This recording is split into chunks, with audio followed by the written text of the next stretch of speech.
pianoforte di chi vuol comporre è uno strumento blando, è la spada spuntata. Anche il sogno di chi sogna sfiorisce, adora le lacrime e la rosa corsara. Io certo venni al mondo come artista, la voce s'accordava al mio gergo vero, nato e abbandonato nel giardino dal timbro imperfetto, dolce frutto amaro.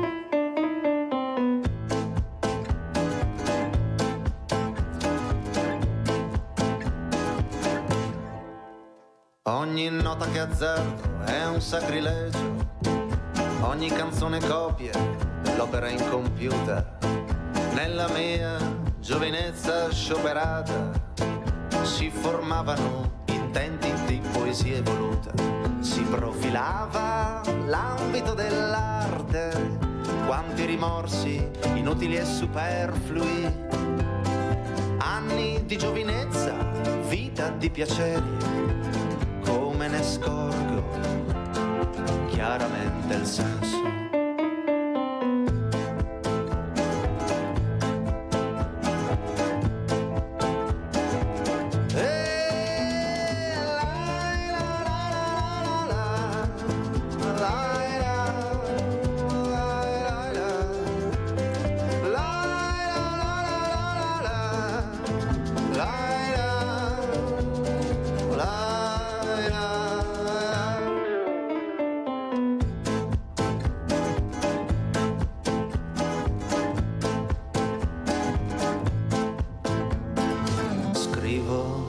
Tra un caffè e l'altro il tavolo galleggia sulle mie emozioni.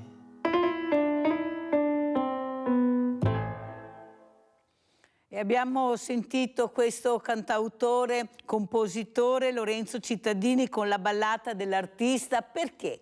Perché abbiamo un artista questa mattina, anzi abbiamo due artisti, uno che si occupa di coltelli e una che si occupa invece di politica. Vi presento subito, abbiamo collegata da Cavallino Treporti Roberta Nesto, sindaco di Cavallino Treporti, secondo mandato. Grazie sindaco di essere qua, sindaca di essere qua con noi, e abbiamo anche Anwar Tamri, creatore di coltelli, collegato da Valdobbiadene. Grazie Anwar di essere qui anche tu, questi ragazzi creativi, meravigliosi. Sindaca, facciamo vedere sempre le cose negative, invece io sono dell'idea che ne abbiamo talmente tanti di bravi che se forse li vedessimo un po' di più, forse cambieremo anche opinione su questi giovani. Cosa dice Sindaca Nesto? Sono assolutamente d'accordo con lei. Buongiorno a lei e a tutti i telespettatori.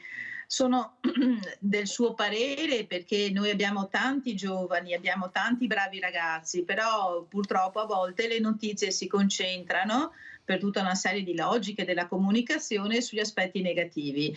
Di conseguenza avere l'orgoglio di tanti giovani che studiano, che lavorano, che sono creativi, che si comportano bene, che ci tengono alle istituzioni, che si impegnano anche nella politica, è un messaggio che deve essere passato perché ce ne sono tanti.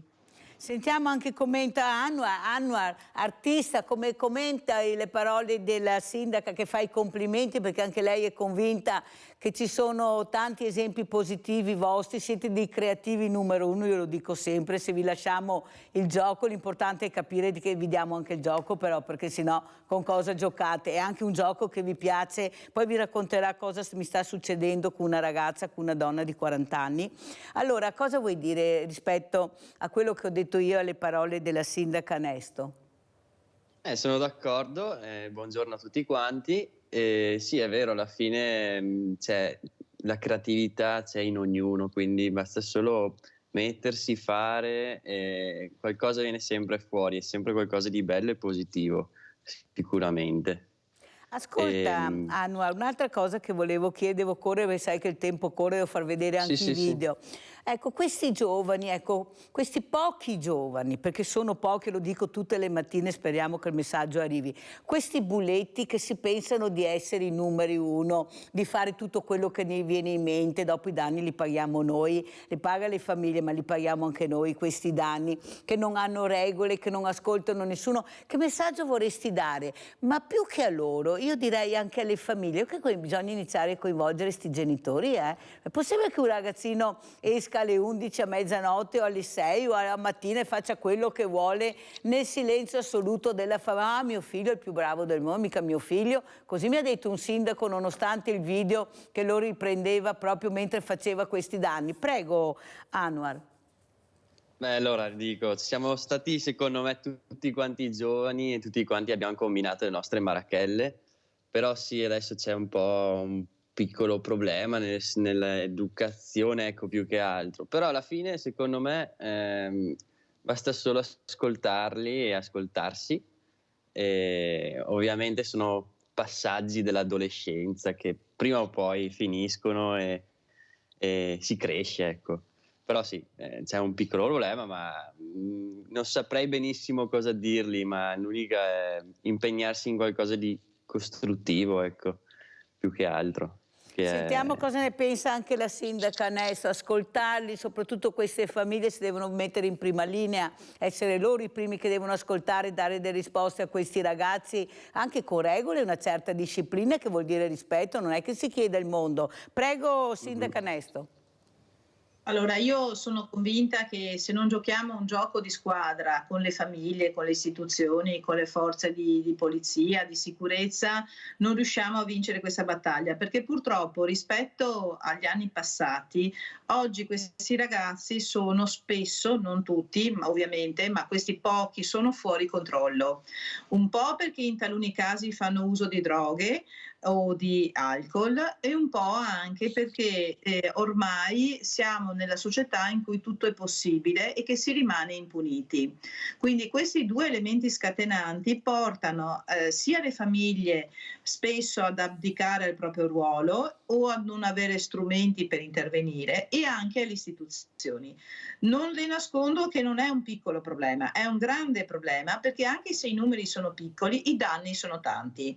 Io mi trovo infatti d'estate con cartelli, con danni fatti alle strade perché escono dal locale pubblico e giocano, rompono, eccetera. Quindi di conseguenza il problema c'è, nonostante che Cavallino Treporti sia un territorio molto tranquillo e molto anche in sicurezza e con una videosorveglianza molto spinta. Quindi molto spesso anche quelli che fanno questi gesti vengono trovati e viene chiesto il risarcimento dei danni alla famiglia, eccetera, eccetera. Però al di là di tutto questo, io ho l'impressione che se non facciamo un gioco di squadra in ogni territorio, tra istituzioni, forze dell'ordine, scuola, famiglia, questi ragazzi rimangono al limite di tutta una serie di socialità, di gruppi, e con dei valori che non sono esattamente chiari, proprio perché sono giovani, perché sono adolescenti, hanno bisogno di mettersi alla prova, ma anche di capire i valori della democrazia, del rispetto della cosa pubblica, del rispetto della famiglia, del rispetto delle istituzioni, del rispetto degli altri, in sostanza. Il valore anche del valore della loro attività, credo che non riusciamo a vincere questa battaglia, perché purtroppo si alimentano tra di loro e spesso succede quello che lei ha descritto prima. Io per esempio ho avuto modo di parlare con un mio amico al quale ho detto: guarda che tuo figlio si è comportato molto male in quel contesto, e lui ovviamente si è scusato, eccetera. So che dopo questa mia ripresa un po' per le orecchie sia della famiglia che del ragazzino, c'è stato un presidio rispetto al ragazzo maggiore. Però se non ci fosse stato da parte mia questo richiamo, credo che forse non si sarebbe reso conto della gravità della situazione. Ritengo che sia una cosa molto importante, quindi far squadra, non stancarci mai di essere sul territorio, di presidiarlo, di parlare con le famiglie, anche di ascoltare i giovani. Non a caso noi abbiamo tra qualche giorno apriamo uno sportello psicologico per le persone che possono essere in difficoltà e abbiamo previsto una specialista proprio per i giovani, in modo tale che abbiano dei momenti in cui potersi confrontare con una persona preparata che possa anche aiutarli a capire un po' cosa sta succedendo loro. Senta, sindaca, io, siccome so, lei è anche avvocato, io lo dirò a chi di dovere questa idea che ho in mente, ma non so se si può realizzare, però è giusto anche cercare di mettere la goccia nel mare e nell'oceano, perché qua sta diventando un oceano tutti i problemi che abbiamo, ci mancavano anche questi, che sono dei piccoli problemi rispetto veramente ai problemi grandi che hanno le persone, però possono diventare grandi, come dice la sindaca Nesto, perché poi messi tutti assieme, ecco, sono tanti soldi. Allora, questi ragazzini minori sto parlando di minori, e lo dirò a chi di dovere, che compiono questi reati. Allora io direi che sarebbe il caso che al mattino andassero a scuola, i genitori se li vanno a prendere, se li portano a casa, oppure delegano qualcuno di fiducia, nel pomeriggio li riportano a fare una disciplina sportiva, minimo di 2 ore, e poi se li vanno a riprendere se li riportano a casa. Perché io sono convinta che con i percorsi che stiamo facendo, io lo so perché sono in prima persona e so cosa vuol dire, far fare loro qualcosa, non so, consegnare la borsa della spesa, portare a spasso l'anziano, sono dei percorsi che non portano a niente, non portano a niente. Questi ragazzi hanno bisogno di fare sacrifici, di mettersi in gioco, di sudare, ecco, di stancare il corpo, perché lo stanno facendo in maniera sbagliata. Visto che lo sport è entrato anche nel 2023 a tutti gli effetti nella Costituzione, perché non iniziamo a fare questo? Ma perché andiamo a fasciarci la testa facendo chissà cosa, pensare chissà cosa, quando abbiamo queste discipline che sono veramente anche una scuola di vita, o anche delle professioni, come ha detto il nostro Anwar, cioè capisce che qualcuno va a farsi del male senza pensare che forse se iniziamo, visto che ne fanno pochissimo, visto che abbiamo un problema di obesità, visto che abbiamo tanti problemi perché i giovani sono il futuro, cosa ne dice il sindaco? Allora, quello che lei propone dovrebbe essere la ordinarietà delle situazioni, perché l'educazione di un figlio passa, non perché lo dico io che non sono un'esperta, ma perché lo dicono gli specialisti, passa attraverso lo studio, il supporto della famiglia e lo sport, soprattutto se poi è uno sport impegnativo, che chiaramente forma. Io ho avuto modo di assistere a varie lezioni da parte della società sportiva che abbiamo nel nostro territorio, proprio per sensibilizzare i ragazzi e perché evitino di fare sciocchezze, e ho visto che effettivamente l'azione congiunta dello sport e della formazione aiuta molto a prevenire. Il problema di fondo è che la normalità è quello che lei dice, poi ci sono i casi anomali, i casi particolari. Nei casi particolari credo che debbano essere fatti progetti ad hoc, perché quello che va bene per un soggetto può anche non andare bene per un altro soggetto. Io per esempio ricordo che dopo un danno ingente abbiamo fatto fare la pulizia del parco come pena di contrappasso, cioè nel senso avevano sporcato, quindi dovevano pulire, e ha funzionato perché il fatto di pulire li ha messi nella situazione di capire cosa avevano combinato. Non è detto che tutte le volte questo funzioni o che sia possibile, quindi credo che siccome si tratta di situazioni limite debbano esserci più educatori di strada, più presidio dei parchi, più presidio di queste situazioni, e credo che le forze dell'ordine dovrebbero essere proprio preparate ad affrontare questo. A volte non lo sono, a volte non hanno i mezzi. Quindi io credo che noi oggi siamo in balia di piccoli numeri, non di grandi numeri, ma che riescono veramente a rendere difficile la vita degli altri. Sentiamo anche Rinaldo, sindaco, se no mi cade la linea. Rinaldo da Venezia, poi continuiamo. Vai Rinaldo. Ciao Mirella e buongiorno ai tuoi ospiti. Saluto con piacere il sindaco del Cavain. Prego. Ciao, sì, ti abbiamo Mirella. sentito, vai. Ecco, e ora saluto volentieri il sindaco del Cavain che conosco benissimo. Conosco anche la sua famiglia. Ciao sindaco, perché lavoravo a Rialto negli anni 50. Vabbè, quando che i suoi parenti veniva con la roba a Rialto, con la frutta e verdura che era.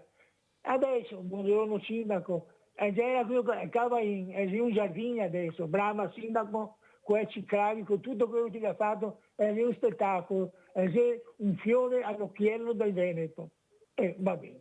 E dopo, se lo ricordate forse meglio di me, cara sindaca, che i fiori una volta, 10 anni, arrivava a casa a Rosso Botan con gli ordegni, andava a cavarli dalla barca e li portava sui campi, perché bisognava suonare a roba per il giorno drio. Adesso un giovane non ha niente da fare, è tutto tecnologia, è da tutto, neanche non avevamo niente, va bene? Se dovevo neanche andare a dargli una mano ai vecchi, anche agli altri, a lavorare, che facevamo gli ordini, una roba e altra. Ed era un divertimento. E siamo cresciuti, lavorando, proprio, dobbiamo imparare, quello che dobbiamo imparare dalla vita, sbagliando e imparando, perché sbagliando si impara. Adesso i giovani, non è neanche un problema. Nonno, zii, papà, mamma, tutti quanti, gli dà una mano, gli dà tutto. E prima le scarpe in superga da 900 franchi, che devo comprare alto, sono andato a lavorare, mi devo guadagnare. E sotto l'olio, vedere un banchetto, vendevo i moni. Che pago 1000 franchi a settimana a Parigi. E mi sono comprato le scarpe. Già ero il più felice del mondo. A questi fiori bisogna dare gli impegni che ragione a Mirella. Non abbiamo da cavargli i problemi. Si sbaglia, bisogna che questi problemi faccia crescere. Tutto va. Perché fondamentalmente non è sia uno è cattivo. Perché i fiori non nascono cattivi. I nasce e basta. I diventa cattivi. Su quello che magari impara a casa, su quello che deve fare dagli altri. Ma fondamentalmente, se stiamo per esempio, non che sia oratori, non che sia campi da calcio, non che sia niente per questi fiori. Viene in casa col telefonino e si imbriaca su col telefonino. Basta. Grazie al nostro Rinaldo. Sentiamo come commenta Anwar, come commenti le parole del nostro Rinaldo, ma anche quello che ha detto il sindaco e quello che ho detto io. Prego. Sì, ha ragione Rinaldo, alla fine non trovano più niente dove potersi divertire e sfogarsi. Una volta si tornava a casa e si aveva sempre qualcuno a casa che ci aspettava e ci portava a giocare o ci portava a fare qualcosa con altri amici, ma erano più unite le famiglie. Ecco, adesso un ragazzo torna a casa, non trova nessuno, magari i genitori sono al lavoro e quindi si ritrova da solo che deve crescere per strada, fare le sue compagnie, prendere le brutte strade o le buone strade. Ecco. Secondo me tutto sta non lasciar fare, però fare con educazione e poi ognuno troverà la sua strada nel mondo, mettendosi l'impegno su qualcosa che piace. Ecco, Però la sindaca dice, Anwar, che bisogna anche fare squadra, ha ragione, perché è inutile che la scuola faccia quello che può fare se poi il ragazzo, come dici tu, esce, non sa dove andare, ecco, il nemico è dietro l'angolo e poi vediamo cosa combinano. Bisogna che ci sia una squadra, che ci sia un supporto. Sì, ci siano delle cose, esatto, che sia tutto unito, un po' d'aiuto da tutte le parti, ecco. Ascolta, un'altra cosa che mi piace e vorrei sapere da te, capire perché ci sono sempre stati i coltelli nelle scuole. Io mi ricordo anch'io quando andavo a scuola c'erano dei ragazzini che giravano con i coltelli, cioè non è che scopriamo il mondo adesso, ecco, c'erano dei coltellini ma avevano chi più grande, chi più... Cos'è il coltello per un giovane, secondo te? Tu che fabbrichi, poi vedremo questo servizio bellissimo, questo video bellissimo. Cos'è il coltello per un ragazzo? È non per tutti, ma per qualcuno un senso di forza, un senso di protezione. Come mai si gira così tanto? E i femminicidi quasi sempre sono veramente coltellate con dei coltelli micidiali. Prego. Dove andavo a scuola io non ho mai visto coltelli, cioè non ho mai sentito e visto, però il coltello, almeno dove sono io ora, è ancora in tasca a tante persone, il piccolo coltellino alla tasca che serve per aiutare ad aprire pacchi, lavorare nei campi, quello c'è sempre. Quindi il coltello secondo me è una, tra virgolette, tradizione che si ha da piccoli, dai nonni si vede, dai genitori, ma un coltellino da usare per piccoli lavori. Non so cosa possa dare un coltello in mano a una persona. Ad esempio a me, io sono appassionato di coltelli, ma per quanto riguarda le forme, le geometrie, le linee, i colori. Invece non ho mai avuto un altro tipo di idea, ecco, quindi non saprei cosa potrebbe sentire un giovane con il coltello in mano. Guarda, Non ti posso saprei. assicurare che io invece sono anche molto più, ho anni più di te, ma ce n'erano parecchi, te lo posso assicurare, ce ne avevo anche di Sì, grandi. immagino, Certo che non li facevano vedere così facilmente, ma giravano con quelli. Abbiamo Antonio da Padova, vai Antonio.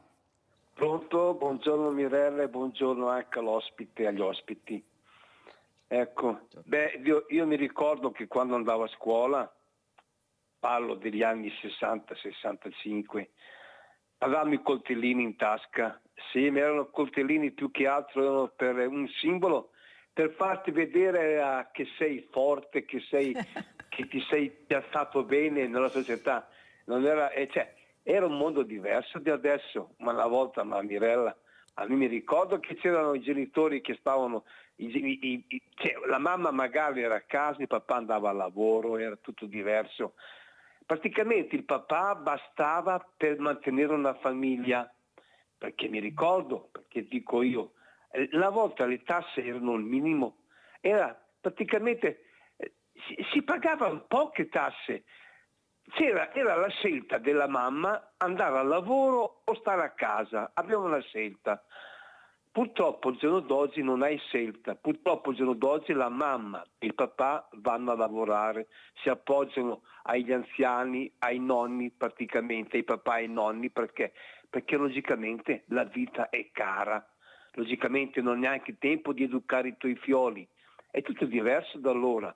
E poi dopo, a parte che era naturale che la gente, Mirella, veniva a casa dal militare, come ho fatto io, e poi dopo si sposava la gente, si sposava perché non costava quasi niente sposarsi, sposarsi una volta era una risorsa per il paese, ora non è più così, ora purtroppo, e io dico purtroppo per opera del nostro sistema politico, che anche sposarsi non ne vale la pena, è un rischio, ti sposi ma è un rischio, anche perché adesso, poi ti vedi, adesso tanta gente hanno la casa pignorata perché addirittura hanno aumentato i mutui, addirittura a me il mutuo mi era raddoppiato, ma vi rendete conto della società com'è? E poi dopo si lamentano, perché i giovani, qui e là, i giovani, ma e gli anziani cosa fanno gli anziani?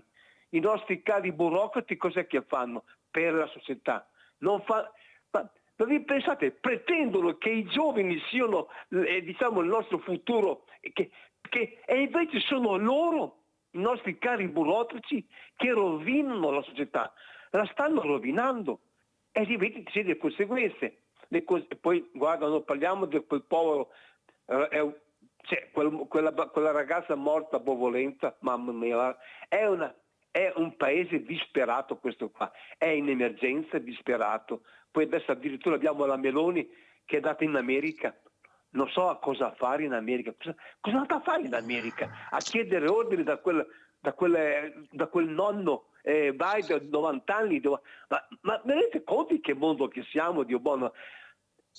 Per l'Italia non c'è più niente, questo qui è un paese strano che pensa agli altri paesi e non pensa ai problemi che abbiamo in Italia, che sono tanti purtroppo, e mi dispiace anche per i trattori, addirittura i trattori li hanno messi nel dimenticatoio i trattori negli altri paesi stanno facendo strage. Ma non se ne parla più dei trattori, si parla di Zelensky, di Biden e di... Ma guarda, lei è un paese buffo questo qua, mi dispiace dirlo Mirella. Buongiorno e grazie. Abbiamo sentito le riflessioni di Antonio, prego Sindaca Nesto. Ma ha messo sul piatto il signor Antonio tante cose, quindi io cercherei di fare un po' di ordine. Allora, la politica estera è un dovere, se non vogliamo rimanere isolati, il governo Meloni, come tutti gli altri governi, hanno il dovere di relazionarsi con gli altri paesi e non possono farne a meno, altrimenti rimarremo soli. E oggi la cooperazione internazionale è fondamentale. Per quanto riguarda i problemi italiani, effettivamente ce ne sono tanti. Io capisco che gli anziani stanno facendo una grande fatica, però mi pare che il quadro non sia drammatico, almeno questa è la mia percezione. Il quadro è drammatico per alcuni aspetti. Per quanto riguarda poi i fatti drammatici che accadono, ormai effettivamente è una grande preoccupazione. Io mi occupo da sempre di diritto di famiglia, di violenze sulle donne, e credo che oggi finalmente le violenze vanno denunciate, ma stiamo vivendo anche un maggiore numero di violenze e di femminicidi. Questo è un grande problema. Io tra l'altro sono convinta che nella mia esperienza quotidiana nel corso di questi anni sono riuscita con dei consigli, con dei suggerimenti, anche con delle azioni giudiziarie e anche attraverso l'istituto dell'ammonimento a prevenire, perché a volte io dico sempre alle ragazze: non accettate appuntamenti al buio, non accettate di andare a incontrare per l'ultima volta per parlare, per chiarire, non accettate, non andate, perché se non create l'occasione riuscite a scampare a queste persone che effettivamente a volte sono persone malate e dal punto di vista psicologico e psichiatrico hanno dei problemi. Però a volte le ragazze sottovalutano questo rischio e quindi io mi sono sempre permessa di consigliare la prudenza, di consigliare di evitare questi appuntamenti, di farsi accompagnare, e credo che in tanti casi le persone alle quali ho consigliato questa azione siano riuscite a uscirne bene proprio per questo motivo. Ovviamente, Sindaca, mi scusi se facciamo questa parentesi, visto che abbiamo portato l'argomento anche sui femminicidi e sui problemi che ha la donna. Io sto cercando di fare un percorso con una donna che ha 40 anni, come le dicevo prima, e questa donna purtroppo ha la sfortuna di essere nata con dei geni, che è uno in particolare che è la depressione, ed è la cosa più brutta che sia, perché c'è il male di vivere. Questa donna si ritrova a aver speso una fortuna di psicologi, di cure, ne ha fatte tantissime, e si ritrova ad avere un lavoro che di sicuro non riesce a migliorare la sua qualità di vita, ma la sua soprattutto sensibilità e un animo molto profondo e delicato. Questa lavora con degli anziani da una vita, e per uno che nasce con il male di vivere, con la depressione, penso che non sia il lavoro adatto. Lei pensa che qualcuno si sia interessato come prima cosa a cercare di capire che lavoro poteva fare questa donna? Questa donna è sull'orlo del precipizio e vuole morire. Io non ce la faccio più alzarmi al mattino e andare al lavoro. Io non riesco più a credere nella vita, non ce la faccio più. Ho questo problema enorme e nessuno riesce a togliermela. Allora cosa serve la vita? Capisce, Sindaco, che noi continuiamo a parlare di questi esperti, per carità, ma bisogna anche vedere e capire, come ha detto lei, ognuno, come ha detto quella studentessa nell'istituto che sono state invitate ai suoi docenti, voi dovete ascoltarci, quello che ha detto Anwar, perché ognuno di noi è una persona a sé e ha tante cose da dirvi. Allora capisce che se io non riesco ad andare in soccorso a questa ragazza, a questa donna, cioè tutti se ne lavano le mani. Sa qual è la risposta? È matta. È matta. Allora, prima cosa, siccome siamo anche nel profondo nord, isoliamo le persone che hanno questa patologia, perché abbiamo paura. La prima cosa noi la paura di avvicinarli, la paura che ci facciano chissà cosa, non so cosa. La seconda, noi dobbiamo supportare. Sono persone che hanno il diritto di vivere una vita dignitosa. Ma che colpa ne ha lei se nei suoi geni purtroppo nel suo DNA c'è questo problema? Eppure le posso assicurare che tutte le porte sono chiuse, non viene ascoltata, non viene supportata, non ci sono, io ho avuto anche fior di psichiatri, so quello che dico, non ci sono strutture per questo, vai a casa, arrangiati. Cioè capisce, sindaca, che anche come donne non è che abbiamo tanto supporto, prego. Allora, guardi, io ho casi completamente diversi da quelli che lei mi descrive, cioè nel senso dopo sa, il caso eclatante c'è sempre, il caso del non ascolto c'è spesso, però io ho anche tanti casi di persone con patologie simili a quella che lei ha descritto, che sono state collocate in comunità, che oggi sono accudite e aiutate. Quindi tra l'altro ho presente almeno 2 donne del mio territorio, e però mi fermo, voglio ovviamente per riservatezza dire di più, che sono state veramente molto molto aiutate e che hanno trovato non soluzione, perché a volte la soluzione non c'è, a volte la malattia è più forte, però quantomeno hanno trovato aiuto e stanno gestendo in qualche modo la vita quotidiana. Devo dire che il welfare, i servizi del sociale, la rete che c'è sul territorio, io ritengo che ci sono sempre margini di miglioramento, ma che in alcuni nostri territori stia funzionando. Io è stata una delle prime cose che mi sono accertata quando sono diventata sindaco 9 anni fa, che il servizio sociale avesse il quadro completo delle situazioni. L'unico rammarico che ho è che a volte le famiglie sono omertose, le persone non chiedono aiuto e quindi a volte anche a noi sfugge qualcosa perché non conosciamo questi casi. La squadra che facciamo con i medici di base, con i servizi sanitari dell'ULSS, quindi a volte gli incontri servono proprio per cercare di avere informazioni a 360 gradi. E devo dire che un lavoro sul tappeto, un lavoro pianificato, un lavoro di confronto sta portando, quindi un lavoro in rete, in sostanza, sta portando a dei buoni risultati. Io però sono anche sempre convinta che nell'agire umano c'è sempre margine di miglioramento, anche perché se non fosse così saremmo rimasti ai tempi della caverna e l'uomo non si sarebbe evoluto. Quindi il mio obiettivo è sempre quello di migliorare, però sono abbastanza soddisfatta. Quindi voglio lanciare anche un messaggio positivo. Nei nostri territori, in alcuni territori in particolare, la rete sta funzionando. Eppure, cara sindaca, mi dispiace dirglielo, però non ci siamo. Io non devo essere fortunata a vivere o a Asolo o a Cavallino Treporti. Io devo avere le cure che mi aspettano di diritto se ho certe patologie. Io devo avere il supporto che mi aspetta di diritto sindaco. Devo essere fortunata ad avere un sindaco, una sindaca come lei. Andiamo a vedere cosa è successo. Proprio questa persona, 60enne, salvato dai carabinieri, per fortuna, dalle forze dell'ordine, perché voleva suicidarsi. Andiamo a vedere. Un intervento delicato, quello compiuto dai militari dell'Arma e dal personale sanitario a Silea. Un uomo di 60 anni in grave disagio si è puntato il coltello alla gola. Voleva farla finita. Da tempo aveva interrotto visite periodiche e terapie. Sono stati 2 appuntati dei carabinieri che hanno impedito che la vicenda potesse avere un epilogo drammatico. I sanitari avevano infatti segnalato timori per il 60enne in difficoltà allora assistito. Sono intervenuti congiuntamente presso l'abitazione dell'uomo visibilmente poco lucido. In un primo momento ha secondato le richieste dei sanitari, poi invece all'improvviso è estratto da un comodino un coltello a serramanico, puntandoselo pericolosamente alla gola. I carabinieri si sono posti in posizione di sicurezza e, mantenendo la calma, hanno interagito con il 60enne, invitandolo a desistere dai suoi intenti. Poi, approfittando di un momento favorevole, sono intervenuti e lo hanno disarmato e immobilizzato. Passato il momento di crisi, l'uomo si è calmato ed è stato affidato ai sanitari.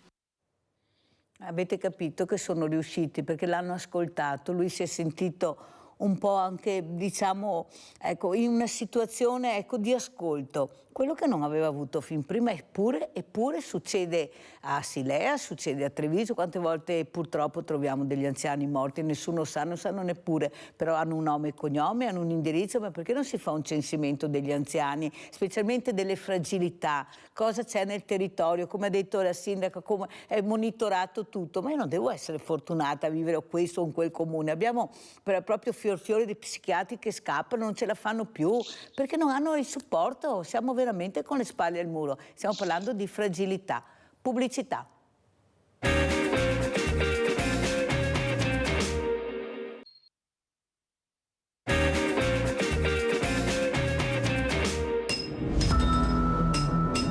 Siamo qui con Anwar, che ha la passione per i coltelli, una passione che gli è venuta in mezzo alle montagne, dove aveva necessità di avere un coltello che tagliasse. La passione è nata appunto perché ha detto: ma perché non lo posso fare io? E neanche una forma di artigianato che pochi fanno, ma che sono stati molto apprezzati anche da chef importanti e da trasmissioni che tutti quanti noi guardiamo.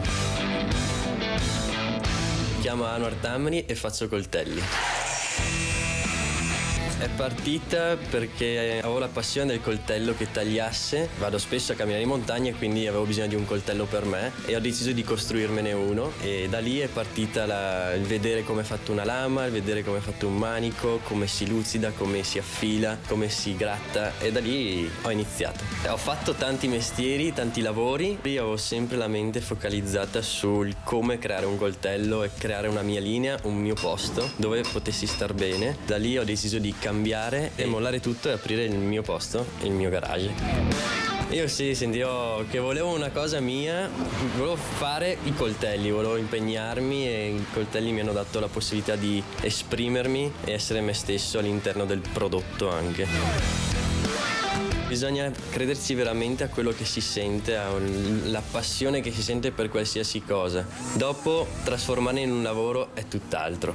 Però credeteci e fate quello che vi fa stare bene, se no si sta male. Per fare un coltello ci si mette una decina di ore e si parte dal pezzo grezzo di acciaio come dal pezzo grezzo di legno, si taglia, si forgia, si gratta fino ad ottenere la lama, stessa cosa per il legno, si taglia, si gratta, si lucida fino alla filatura finale.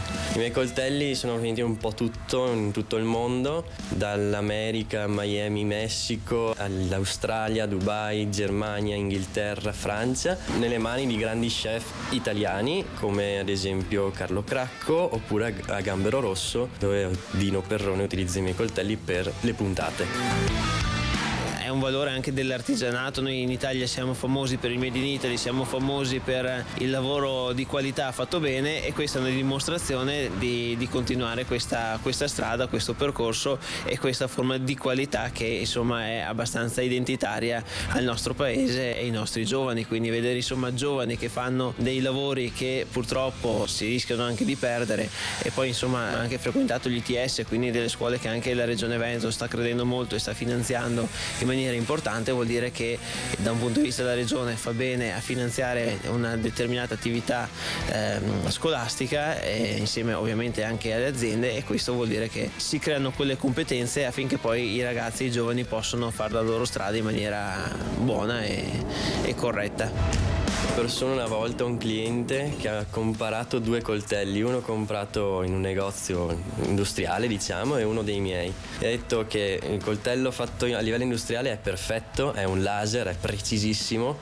ma quando prende in mano il mio sente il calore della forgia, il calore delle martellate e della passione che ci metto all'interno. Il mio obiettivo futuro è in questo momento avere più laboratori, quindi questo è un po' un obiettivo, alternarmi, quindi 6 mesi qui e 6 mesi dove farà caldo d'inverno e 6 mesi dove farà caldo d'estate qui, e qualcuno che mi dà una mano. Questo è un bel segnale di come un giovane che ha entusiasmo, voglia di fare, possa poi farsi strada credendo sulle proprie energie, sulle proprie capacità e su se stesso. Allora, oltre ad aver visto la bravura e soprattutto ecco, la passione di questo ragazzo, Anwar, noi siamo curiosi, chi sei? ecco, da dove vieni? Parli un italiano perfetto, raccontaci un po', perché sai, noi siamo tanto curiosi, ecco, ci intrighi con questo italiano perfetto, con questo cognome che non è di sicuro italiano, con questo nome, raccontaci, chi sei? Mi chiamo Anwar, sono di Valdobbiadene, mia madre è italiana, nata anche lei a Valdobbiadene, mentre mio padre è della Tunisia e niente, è venuto in Italia quasi 35 anni fa per lavoro e dove ha conosciuto mia madre e niente, io ho fatto tutte le scuole, dopodiché ho lavorato in azienda, ho lavorato al bar, ho lavorato in tanti posti e alla fine ho deciso di aprire la mia attività, ovviamente dopo tante ore di prove, tanto tempo, tanti ripensamenti, qualsiasi cosa, ho deciso di aprire la mia attività, creo coltelli da cucina e da caccia. E da qui è nata una piccola azienda, se si vuole chiamare, che lavoro con tutto il mondo, con tantissimi chef in tutto il mondo, tra America, Australia, Dubai. Come sei riuscito, ecco, ad arrivare, perché non è semplice ad arrivare a certi nomi, far parte di un certo giro, ecco, è proprio stata la tua abilità, questo coltello che, come hai detto, hai spiegato molto prima, quando lo prendi in mano chi di dovere, chi sa, sente la differenza, ecco la qualità, ecco questa qualità che ha sempre ripagato i nostri artigiani meravigliosi. Prego Anwar. Sì, alla fine ci ho creduto, ci ho messo tanto me stesso, tutto me stesso in questo progetto, ecco, e la qualità anche nella creazione, il prodotto, che sia un prodotto buono. Poi lavorando con cuochi è il loro unico strumento in cucina più fondamentale, il coltello. Quindi offrendo un coltello fatto bene, personalizzato e bello, sono riuscito dopo tempo, tra passaparola, farmi conoscere, dedicarci tanto tempo, sono riuscito ad arrivare dove sono ora, che è solo l'inizio, ecco, è tutta grande Anwar, bravo, è solo l'inizio. Quanti anni hai Anwar?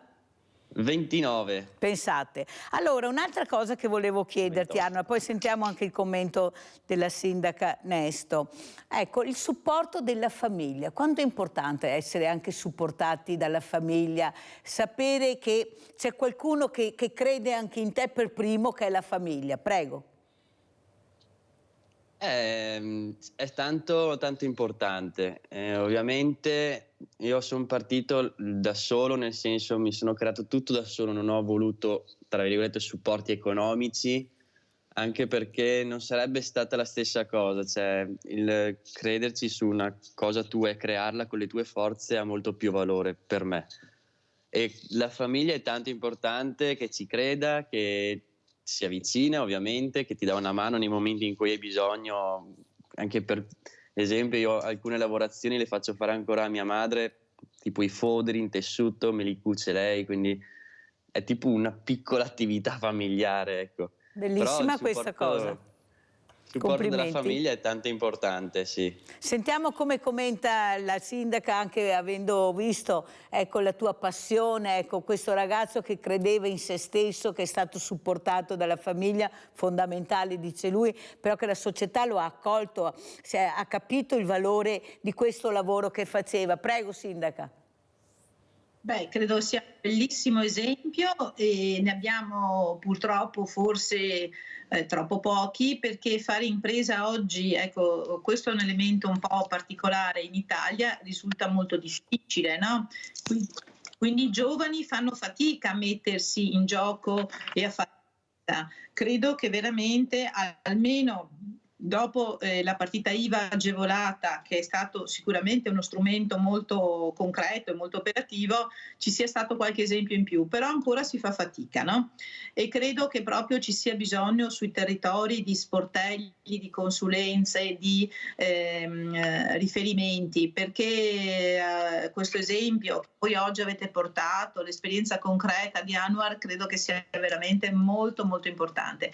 Mentre parlava, mi faceva venire in mente che oltre 30 anni fa, quando io, giovane avvocato, ho iniziato la mia attività professionale, ho fatto lo stesso percorso. La mia famiglia non ha messo denaro, però mi ha supportato, quantomeno mi manteneva, eccetera, e ho aperto il mio studio che ancora conduco, ovviamente con tante difficoltà, perché io ho 2 lavori impegnativi: faccio l'avvocato e faccio il sindaco, o meglio, sono avvocato e sono sindaco, e quindi cerco di dividermi tra queste 2 attività, perciò mi ha portato, grazie, dei ricordi molto in là nel tempo. Vede che belli sono questi esempi che ho quasi tutte le mattine, anche ragazzi, studenti accompagnati dai loro professori. È veramente bello per far capire che c'è un altro mondo da conoscere. Senta, sindaca, un'altra cosa importante che volevo chiedere: lei è centrodestra, Lega naturalmente, ma centrodestra civica, di centrodestra. Ecco, il secondo mandato, come vede il terzo mandato? C'è la Lega che sta premendo molto, soprattutto per il governatore, per il presidente Zaia, altri non credono nel centrodestra, né Fratelli d'Italia né Forza Italia. Ecco, anche da avvocato com'è la situazione, sindaca? Allora, io distinto il tema dei governatori dal tema dei sindaci. I sindaci sotto i 5.000 abitanti oggi già non hanno limite di mandato. I sindaci sotto i 15.000 abitanti, tra cui anche Cavallino, hanno già il terzo mandato. Quindi io sarei una papà nel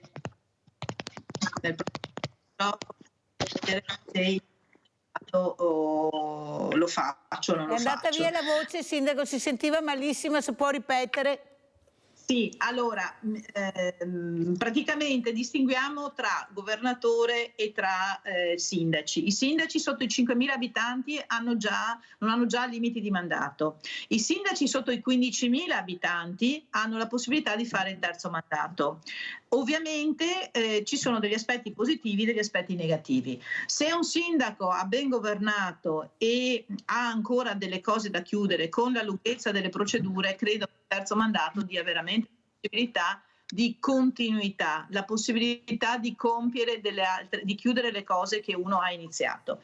Quindi il limite di 3 mandati non lo vedo una cosa così scandalosa, soprattutto nei comuni dove ci sono anche poche possibilità, cioè sotto i 15.000 abitanti sono comuni piccoli. Cavallino fa un po' eccezione. Cavallino è un comune grande perché è la prima spiaggia del Veneto, la seconda spiaggia italiana, la sesta città turistica italiana, però è un comune sotto i 15.000 abitanti, noi siamo 13.500, quindi è un comune complesso da gestire e devo dire che richiede tante energie. Io non so se farò il terzo mandato, questo lo decideranno i miei compagni di percorso, e quindi i miei assessori, i miei consiglieri, e per quanto riguarda me mi riservo insomma di fare questi ultimi paio d'anni e dopo decidere, perché effettivamente 9 anni, quasi 9 anni, sono stati 9 anni molto duri, molto pesanti, anche molto belli, perché c'è sempre la binata, no? Soddisfazione, orgoglio e fatica. Quindi praticamente le 2 cose vanno sempre di pari passo.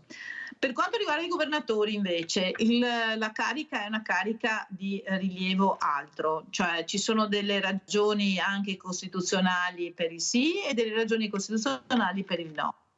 Io francamente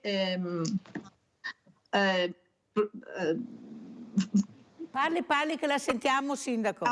Allora io francamente sarei di parere che, siccome ci sono tante anche cose che oggi stanno ancora bollendo in pentola e che il nostro governatore ovviamente sta seguendo e facendo, io sarei per il sì, però è una mia posizione personale ovviamente, che è anche dettata dal fatto che ritengo che il governo del presidente Zaia sia stato un governo ottimo, sia per quanto riguarda la gestione del Covid, sia per quanto riguarda tutto l'aspetto della gestione ordinaria e nonché di grandi eventi straordinari. Quindi nel mio caso non avrei dubbi su cosa pensare sul terzo mandato, però sono decisioni che non spettano a noi. Molto chiara, e ha capito il problema, stiamo parlando appunto dei presidenti della regione con veramente degli oneri molto importanti, forse sono più importanti dei ministri, perché hanno un potere enorme, questo va detto perché è la verità, arrivano tantissimi soldi anche nelle regioni che gestiscono proprio questi fondi, e perciò poi ognuno si faccia le proprie riflessioni. Allora adesso andiamo a vedere invece, siccome abbiamo bisogno di bello, di sole, come ha detto Anwar, andiamo a vedere questo bellissimo video di questo cavallino, questo parco turistico Cavallino Tre Porti, andiamo a vedere, poi commentiamo.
Anwar, conoscevi il Cavallino Tre Porti? L'avevi mai visto? Ci sei stato? Sì, ci sono stato da più giovane, ho fatto una settimana al mare, ecco, a Cavallino Tre Porti, e è bello, è mare, è molto piccolino, ecco, non è questa grande città di mare, ed è quello il bello, perché c'è un po' tutto, ecco. Comunque Ascolta, sì, Anwar, e la politica, ecco, tu segui la politica, ti piace oltre al lavoro naturalmente essere aggiornato, perché giustamente bisogna anche capire, poi si spera che tutti vadano a votare perché è importante il voto. Cosa ci dici, ecco, come vedi, ecco, i giovani e la politica? Tu sei giovane, sei un uomo giovane? Allora, io non seguo molto la politica, cerco di seguirla il meno possibile perché non fa parte di me. Ovviamente rimango informato, ovviamente sento le notizie, però non seguo la politica e non saprei, cioè sono argomenti che anche con i miei amici raramente trattiamo, ecco, non parliamo molto di politica, parliamo più di ambizioni, più di fare qualcosa di nostro, di crearci la nostra vita, a differenza dell'orientamento politico che sia, ecco. Quindi non saprei, cioè non sono molto informato, so quello che c'è scritto sui giornali e basta, qualche notizia che arriva. Ecco. Ascolta, è dovuto forse anche ai cattivi esempi, oppure proprio la politica anche culturalmente non fa parte, se uno non ha proprio la passione, diciamo, abbiamo visto Razzolini che è un giovane uomo invece che ha la passione della politica, sono due cose diverse, però forse anche gli esempi negativi non fanno bene ai giovani, ecco questo non voto, abbiamo un'astensione che fa spavento, penso che tu lo sappia perché come dici mi tengo anche abbastanza informato, cioè ci sarà pure una ragione se la gente fa fatica ad andare a votare, specialmente i giovani, e soprattutto io ho detto, proprio lo chiederò anche alla sindaca Nesto, io farei votare anche i sedicenni perché a mio avviso forse riusciamo a intrigarli anche di più e devono anche essere responsabilizzati. Penso che un ragazzo nel 2024 a 16 anni possa votare. Cosa dici, Anwar? Sentiamo anche la tua opinione. Sì, è possibile, è una bella idea. L'unica cosa è che bisogna insegnare, secondo me, un po' di più cosa vuol dire la votazione, cosa è stato il poter votare, perché anche a scuola, ad esempio, alle superiori si arriva a studiare cose successe ormai 100 anni fa. Non dico di non doverle studiare, ma si possono studiare in metà anno al posto di metterci 5 anni e iniziare a studiare di più la storia più recente, tutta la questione politica che c'è stata, le guerre recenti, tutto quanto. Quindi spostare l'educazione già da scuola verso una storia più moderna aiuterebbe, secondo me, i giovani a entrare più volentieri ad ascoltare la politica, a avere una loro idea, tutto quanto. Da come so io, quando sono uscito da scuola, dalle superiori, la politica era l'ultimo argomento toccato, quindi a meno che non parlavi a casa con i genitori o ti informi da solo, non viene mai menzionato, non viene mai spiegato neanche, cioè viene spiegato veramente a grandi linee cosa è stata la votazione, cosa è stato il poter votare e tutto quanto. Viene spiegato in un'ora di lezione, che è una cosa importantissima che ci portiamo avanti tutt'oggi. Mentre in tutte le altre guerre, la seconda guerra mondiale, la prima guerra mondiale, ci si metteva 3-4 mesi a imparare date su cose che sono successe e che si può non studiare ma velocizzare quella parte lì e quindi studiare roba più recente. Allora, sindaca, è anche avvocato, come commenta queste parole importanti che ha detto Anwar? Avrei voluto una scuola che mi desse più informazioni sulla vita di oggi. Ha ragione, condivido, anche se va bene ricordare e conoscere la storia, però anche la storia recente, non solo quella passata. Prego, sindaca. Effettivamente Anwar, cioè nel senso non possiamo pensare che la famosa educazione civica che c'era come materia poi di fatto è stata eliminata o se non eliminata ridotta grandemente e quindi ormai resa un po' un fanalino di coda e questo penalizza perché a quel punto non si capisce perché alcune scelte, non si capisce perché sono stati fatti dei ragionamenti, non si capisce perché la Costituzione, non si capisce perché andare a votare, no? Perché se i ragazzi non hanno un'infarinatura di base poi non riescono neanche ad avere un pensiero critico. Quindi noi viviamo nella scuola due problemi, il problema di chi non se ne occupa proprio e il problema di chi invece vuole in qualche modo inculcare delle ideologie politiche ai ragazzi e queste due cose sono entrambe pericolose. Poi abbiamo le famiglie che forse non sono sempre preparate a fornire gli strumenti ai ragazzi, le istituzioni che hanno anche poco modo di intercettare i giovani e di conseguenza ci troviamo con una ignoranza politica che è veramente molto, molto preoccupante. Questa ignoranza di base poi si aggiunge a questa ignoranza di base anche l'aspetto, come dire, della così si è tanto preoccupati di tante cose, quindi sembra che andare a votare, occuparsi di politica sia optional e invece se si capisse che entrare nella stanza dei bottoni ci consente di avere delle possibilità anche per intervenire in senso positivo per una comunità, uno forse si impegna anche a fare il consigliere comunale, a fare l'assessore, a fare tutta una serie di cose. Io lo dico sempre, noi abbiamo una squadra in cui ci sono tante donne e tanti giovani e quindi dico guardate che voi state facendo un lavoro prezioso che forse verrà capito poco, però poi alla fine tornerà con gli interessi e siete un esempio perché purtroppo oggi abbiamo pochi esempi e dobbiamo darlo. Nelle nostre comunità dobbiamo essere d'esempio. Io ovviamente ho una formazione giuridica, quindi i temi diritto costituzionale, diritto pubblico, ovviamente anche diritto privato, penale, eccetera, li ho fatti, li ho digeriti e faccio la professione. Per me è una passione. E il voto ai sedicenni, sindaca? Allora, io ho delle perplessità, nel senso che non escludo mai niente a priori. Io dico però che dipende dalla maturità, cioè noi dobbiamo, lo scrimine è questo, dobbiamo avere delle persone che siano formate, che possano andare a votare con consapevolezza.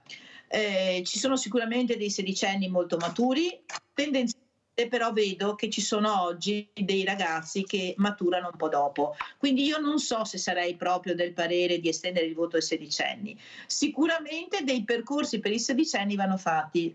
Faccio un esempio: noi nei nostri regolamenti degli istituti di partecipazione abbiamo esteso la possibilità anche ai sedicenni di partecipare come comune, quindi effettivamente abbiamo anche un'altra iniziativa molto importante. Noi facciamo ormai da circa un ventennio il CCR, cioè i ragazzi delle elementari e delle medie partecipano attraverso il Consiglio Comunale dei Ragazzi ad una attività in collaborazione col Comune, e quindi spesso vengono alle nostre cerimonie, vengono ai nostri consigli, vengono alle nostre cose, c'è il confronto tra la giunta dei grandi e la giunta dei piccoli, e devo dire che questa è un'esperienza preziosa per questi ragazzi. Io auspico che qualcuno di questi ragazzi che hanno fatto parte del CCR poi si appassioni della politica locale e che possa sedere nei banchi del Consiglio Comunale da grande. Allora, sindaco, devo correre perché ho forato, però devo farle anche l'ultima domanda. Ecco, cosa si aspetta dal 2024? Fra poco si aprirà la stagione turistica. Ecco, come è andato, come avete chiuso il 2023? Velocissima, sindaco, quello che può naturalmente. Bene, chiuso il 23, ci aspettiamo un 24 altrettanto bene, abbiamo un grande numero di prenotazioni e quindi siamo soddisfatti. Non dobbiamo abbassare la guardia, dobbiamo continuare a lavorare per rendere la nostra località accogliente, e forse più accogliente per i residenti che per i turisti, perché i turisti comunque vengono, ma se trovano una comunità in cui i residenti stanno bene, stanno anche meglio anche gli ospiti, e quindi per me l'obiettivo è di migliorare la qualità di vita dei nostri residenti. Certo che ha molti colleghi che sono contrari a questa strada del mare, lei non ha partecipato, cosa dice?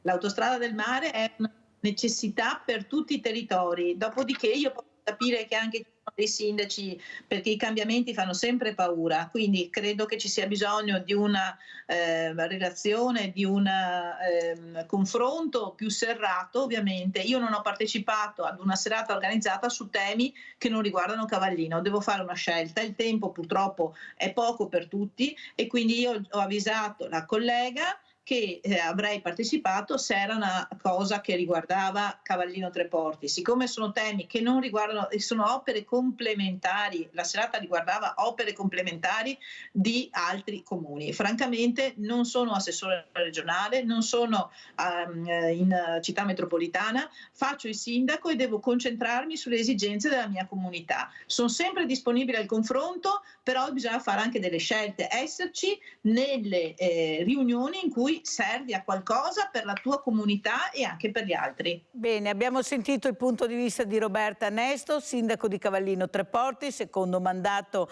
centrodestra Lega. Grazie anche a Anwar Tamri, creatore di coltelli, veramente questo ragazzo, questo uomo ormai che ha l'obiettivo veramente di migliorare sempre di più, di raggiungere questa popolarità grazie anche a questa professione meravigliosa che ha scelto, questo creativo, perché poi la creatività paga. Grazie Anwar, grazie sindaco, pubblicità. Grazie. Grazie.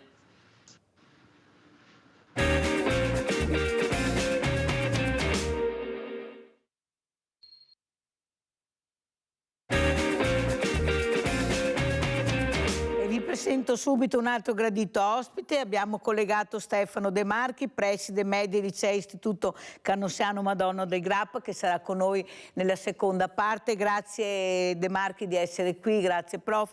Allora, abbiamo appena sentito, non so se lei era collegato, ma penso di no, con un ospite, Anwar Tamri, questo ragazzo creatore di coltelli, ma abbiamo parlato anche di politica perché c'era Roberta Nesto, sindaco di Cavallino Treporte, quale ha detto, io darei il voto ai sedicenni, li farei votare per intrigarli di più. E lui ha risposto sì, però devono conoscere di più, perché la scuola non ti insegna pochissimo, ci fanno studiare i passati, ma i presenti, i recenti poco. Cosa risponde De Marchi?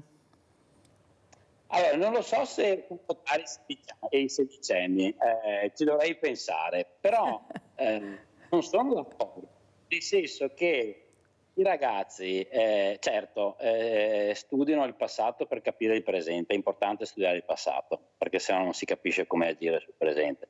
Però non è vero che la scuola non sia attuale, almeno qui da noi non è che non sia attuale. Io in questo momento ho 3 classi a Vienna, ho altre 2 classi che vanno a fare dei laboratori a Modena, a visitare il centro per costruzione delle macchine da Pagani, per dire, cioè vanno a vedere le cose come stanno. Non è che si faccia soltanto, si studi dai libri, si fanno tanti laboratori nelle scuole, si fa teatro, cioè si fanno cose attuali. Ecco, la nostra scuola è così, quindi non sono totalmente d'accordo con la persona che ha parlato. Si parlava però più di politica, nel senso che Anwar diceva, ecco, si studia la seconda e la terza guerra mondiale, date, però per quello che riguarda anche la politica, che noi potremmo anche essere intrigati, sì, il giorno delle elezioni, un'oretta, poi si chiude tutto. Lei come commenta, De Marchi?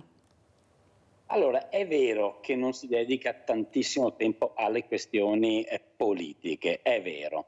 Si danno però, sì, è vero, ci si concentra specialmente nei momenti magari più vicini alle elezioni, si fanno dei laboratori, insomma i ragazzi hanno gli strumenti per poter votare.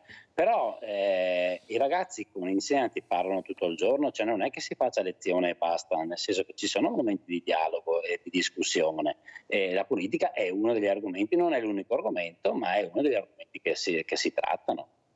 Secondo lei, professore, i ragazzi sarebbero attratti coinvolgendoli di più, intrigandoli di più? Perché noi diamo il patentino. Il patentino vuol dire che tu diventi responsabile, lo diamo ai 14 anni, responsabile di quello che ti viene dato. Ecco, anche l'uso del voto è una responsabilità, perché ti devi informare, devi capire. Ecco, io non penso che abbiamo tutti questi ragazzini che non sanno quello che fanno. Per carità, ce ne saranno anche, gli esempi non mancano di sicuro, gli esempi negativi, ma io sono convinta, professore, che ne abbiamo molti di positivi, forse li ascoltiamo poco, li vediamo poco e loro invece vorrebbero qualcosa di più, perché forse dobbiamo lasciarli anche sbagliare di più, perché si impara. Ecco, li proteggiamo un po' troppo, anche la scuola li protegge un po' troppo perché molti non hanno le famiglie, non ci sono, ve lo posso assicurare. Io parlo con diversi di loro e mi dico, sai Mirella, una famiglia talmente allargata che non so neppure chi è mio papà e chi è mia mamma e chi sono i miei fratelli, non riesco più a capire niente, sono molto confuso. Capisce che forse c'è qualcosa che dovremmo fare tutti assieme, parlo, professor De Marchi, proprio per cercare anche di accompagnare anche i cattivi esempi per questa aggressività negativa che tirano fuori, ma tirarla fuori in maniera positiva. Forse anche il voto, la politica potrebbe essere lo sport, ad esempio. Ecco, tantissimi non fanno sport, non vogliono neppure sentirlo nominare. Prego, De Marchi. Allora, ci sono tanti bravi ragazzi a scuola. Cioè io ho esperienza qui, insomma, abbiamo dai 6 anni ai 20 anni, ok? E io sono più sulle medie e i licei e di bravi ragazzi ce ne sono. Cioè i ragazzi sono molto impegnati, cioè adesso noi magari sui giornali, sui rotocalchi vediamo ecco, la violenza, vediamo gli esempi più brutti di ragazzi, ok? Però i ragazzi sono tanto impegnati, cioè la scuola, se si guarda quanto impegna la scuola dai compiti per casa allo sport, alla musica, i ragazzi si impegnano, fanno, cioè non sono ragazzi che non sono ispirati o non fanno cose. Io ho veramente degli ottimi esempi qui a scuola. È vero, e questo è un dato di fatto ormai, che diciamo le famiglie pian pianino stanno demandando diciamo il proprio l'insegnamento delle regole alla scuola. Quindi ci troviamo famiglie anche mancanti a casa per motivi anche insomma lavorativi, legittimi, ecco, però mancano non sempre e non per tutti, perché sennò ne facciamo un caso, ma è una tendenza. La famiglia manca a casa e quindi i ragazzi possono perdersi di più, perché attraverso amicizie, attraverso il cellulare, attraverso i social network si connettono ad altre persone e non vengono, diciamo, ascoltati magari o controllati di più a casa. Adesso parlo casi che vanno, non so, dalla seconda media fino alla quarta superiore, però questo è il vero problema. Se la politica li può coinvolgere è una delle motivazioni, cioè potrebbe essere la politica, lo sport è qualcosa che coinvolge, la musica, ci sono progetti, insomma, il progetto Giovani per esempio che conosco magari meglio, insomma ci sono modalità per coinvolgerli. Noi qui abbiamo un liceo teatrale, il teatro coinvolge, oppure ci sono progetti legati alle dipendenze, insomma, ci sono cose su cui ci si può occupare in maniera positiva, sì, però la famiglia è sempre un po' più così carente, non solo dal punto di vista dell'esserci a casa, ma possiamo dire impegnarsi a dare dei limiti, a dare delle regole, a farli sbagliare. Anche questo è molto importante. Allora, è anche vero però che io, se non sono fortunato, io parlo e parlerei anche di quei ragazzi che, guardate, sono anche bravi ragazzi, poi se li grati, come diceva prima il nostro Rinaldo, non è che sono nati cattivi, diventano aggressivi, la cattiveria è un'altra cosa. Ecco, io non devo essere fortunata però, vede De Marchi, ad avere la possibilità di frequentare un istituto, di vivere in una città, in un paese dove c'è un'amministrazione che mi segue.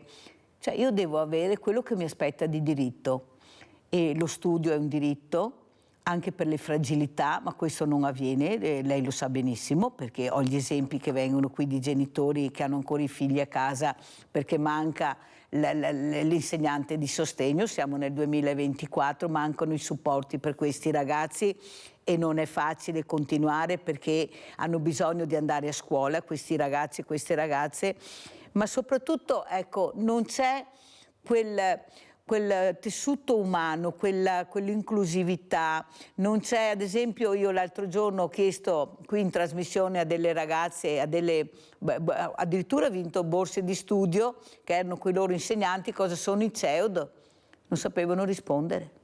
E questo è grave perché stiamo parlando di fragilità, cioè abbiamo tanto diviso, ci sono persone, studenti che hanno tanto e tutto e ce ne sono altri che non hanno niente o poco, perché economicamente non sono supportati, perché psicologicamente non hanno una famiglia nella quale avere un obiettivo, un supporto, perché ne hanno anche troppe forse, che è facile parlare, ma mettetevi voi nei panni di questi ragazzini, ragazzi, ecco, case bellissime, a volte loro mi dicono ma di un freddo enorme, e si ritrovano a casa la sera, genitori molto frettolosi, cosa ti manca, cosa vuoi, cioè capisce forse, professor De Marchi, che forse questi ragazzi hanno bisogno di un abbraccio, di un ascolto, di un accompagnamento. Delle volte li accompagnano troppo in maniera ossessiva. Io ieri ho visto con la pioggia, ecco, io li chiamo i marmeotti, diciamo, professor, grandi e grossi con sta macchina fuori, guai si ciappa do gocce di acqua, per l'amor di Dio. Eppure ci sono i trasporti, non è che proprio mancano a quell'età, muoviti un pochino. Non è che poi abbiamo questi genitori anche troppo che fanno visti i ragazzi in una bolla, e il primo paletto questi cadono e non riescono più a rialzarsi. Cioè quelle famiglie, cioè la famiglia dovrebbe essere una famiglia come si diceva, una famiglia dove veramente ti fa cadere, devi imparare a cadere, a farti male se vuoi diventare uomo. Devi capire cos'è il sacrificio, cos'è il sudore, cos'è la passione, cos'è il rispetto. Mi sembra che stiamo andando un po' male e la legge non è che tuteli tantissimo. Io dicevo prima De Marchi che faccio questi percorsi rieducativi, ma cosa risolvo? Andando loro, facendo far loro la borsa della spesa un'oretta e mezza una volta alla settimana, o portare, ecco, il diversamente giovane con... Capisce che non è questo il sistema rieducativo. Io l'ho detto, guardi che io parlo con gli addetti ai lavori di questo e non posso sentire un giudice che mi dice ma a 14 anni non si può obbligare un ragazzino che ha commesso un reato a fare sport se non vuole. Sì, però lo obblighiamo a portare la borsa della spesa o a pulire i bagni. Capisce De Marchi? C'è qualcosa che mi faccio fatica a capire, me lo spieghi? Allora, vediamo cosa riesco a spiegare. Allora, concordo con lei in tutto, nel senso che c'è il diritto allo studio e ci sono persone meno fortunate ed è vero, insomma, le incontriamo tutti i giorni. Io credo che la scuola adesso dovrebbe essere, cioè, siccome le famiglie demandano appunto alla scuola questo ruolo, no?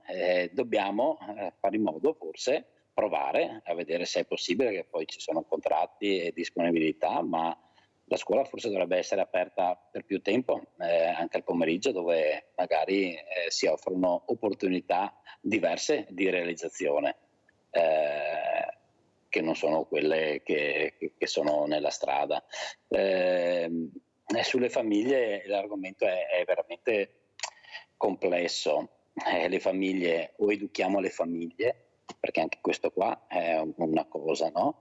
Lei dice qualche genitore ha accompagnato, insomma, accompagniamo i ragazzi fin dentro la classe, magari ci sostituiamo, vogliamo sostituirci anche durante i compiti, no? A volte qualche mamma magari è apprensiva. Sì, è vero, cioè, è così. Le famiglie si sostituiscono spesso ai ragazzi, e quello che faccio io è questo, perché alla fine le soluzioni non ce le ho per tutto il mondo. Noi qua io cerco di fare, diciamo, di firmare un patto educativo con i genitori, cioè dove ognuno fa il suo. È importante che il docente faccia docente e venga riconosciuto come tale. Le famiglie fanno il loro e che lasciano fare quello che è di scuola alla scuola. Tanto dialogo, tanto confronto e ognuno riconosca il ruolo degli altri. La interrompo un secondo, professor De Marchi, perché abbiamo una telefonata, se non mi cade la linea col centralino un problema. Renzo da Vittorio, vai Renzo. Pronto? Sì, prego, buongiorno. Buongiorno. Prego. Renzo? Niente, io volevo dire che l'argomento che state parlando, buongiorno signori, buongiorno. L'argomento che state parlando è uno dei più interessanti che oggi l'Italia deve... Pronto, mi sente? Sì, benissimo Renzo. Ho detto che c'è un problema al centralino. Renzo? Sì? Prego, parli pure che la sentiamo bene. Bene, se mi sentite? Sì. Bene. Sì? Pronto? Sì, parli, vedete che vedi Italo. Bene, allora l'argomento che volevo dire, buongiorno intanto, credo che l'argomento che sta parlando lei, presentatrice, che è delizioso il discorso, è molto interessante. Allora, in ritardo, sì. Allora, ecco, allora noi siamo, ogni ragazzo che nasce è un italiano e dobbiamo curare la famiglia, dobbiamo curare il ragazzo, il figlio, quello che viene fuori, no? Che sia bianco, rosso o nero non ha importanza. Ma dobbiamo fare che i ragazzi, come diceva lei prima, nascono perfetti e poi vengono educati, vengono ammaestrati, vengono quello che vuole chiamare, vengono portati anche dei ragazzi abbandonati. Ognuno fa il suo lavoro, ma non fa la formazione del ragazzo per diventare un uomo forte nella loro tendenza, nella loro capacità di esprimersi, perché uno può fare il cuoco perché vuole, ma se il padre vuole che lui diventi dentista, lo sforza e diventa un uomo, non un bravo dentista. Oggi bisogna dare che i ragazzi diano il massimo di quello che possono dare loro. Io faccio un po' di confusione, ma sento la mia voce, mi dà un po' fastidio. Allora, la concentrazione adesso della politica che parlavate prima è come fa uno per andare a votare se non sa cosa votare, e abbiamo trovato una forza politica che è di tutti i mestieri, che uno lotta contro l'altro per la sedia o per la stupidità. La politica non è Inter-Juventus, che è uno sport, è un dovere, è una partecipazione alla vita italiana. Ma per partecipare alla vita italiana bisogna essere anche uomini forti, uomini protagonisti, dare il massimo, perché il tempo che noi abbiamo nella nostra vita è quello, e abbiamo le stagioni della nostra vita, e quando uno va a studiare deve studiare per formarsi un uomo e dare nella vita il massimo che può dare, con volontà, con passione, e se è attivo fa la famiglia buona e fa dei figli, e deve sapere che i figli sono la sua impresa, che il lavoro serve a portare a casa il mangiare, il vestito, la scuola, quello che serve, la macchina, la casa, ma è la famiglia l'impresa, questo bisogna capire. E la scuola è una formazione per questi ragazzi che vengono fuori, ma oggi ci vuole anche una formazione per la famiglia, per lui, per lei. Le donne sono sveglie, ma i ragazzi non sono così svegli perché non sanno il compito, non conoscono la donna. Noi dobbiamo conoscere noi stessi prima di conoscere altre cose da delegare.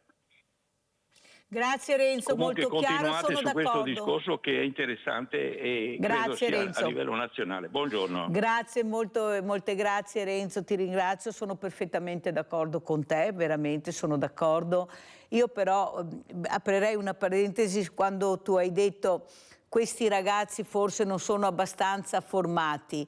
Ma ci si può formare. Io mi ricordo quel ragazzo che ha detto io vorrei sapere anche la mia storia, le mie radici, la storia del Piave, la storia che mi appartiene, e avevo l'istresco ospite e gli ha detto ma se non lo fai a scuola, se non senti questo che ti viene dato, lo puoi fare tu se sei curioso, vai nella biblioteca.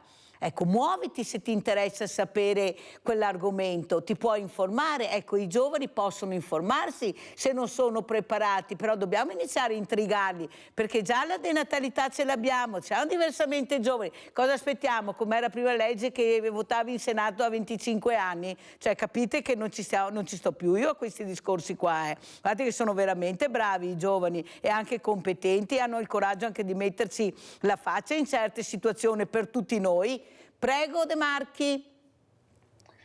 Allora, concordo, nel senso i ragazzi vanno appassionati, concordo con il signore che ha chiamato, vanno appassionati.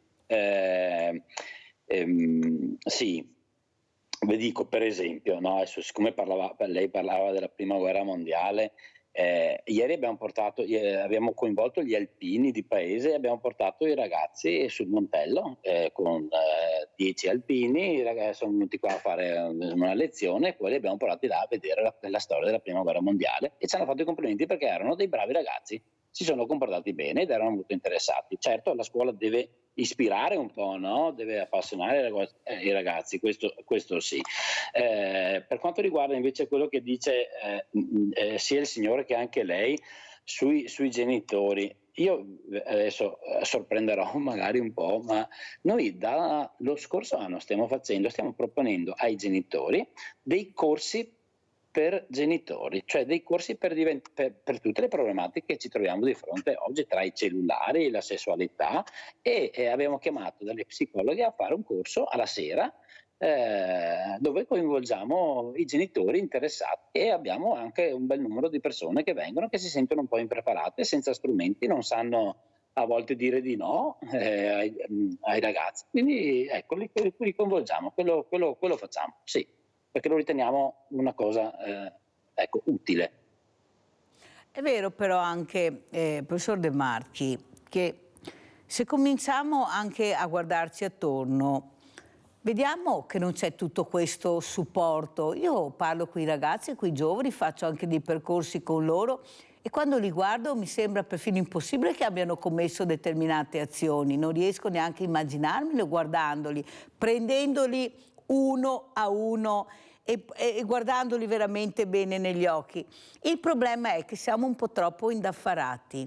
Applichiamo loro delle normative che non gliene può fregare di meno, perché prima la sindaca Nesto diceva ha commesso un atto vandalico, le abbiamo fatti fare questo lavoro, dipingere tutto questo, no, mi ricordo se aveva detto il bagno o cosa, qualcosa hanno imparato, ma è come il femminicidio, c'è la panchina ma non c'è il dopo panchina.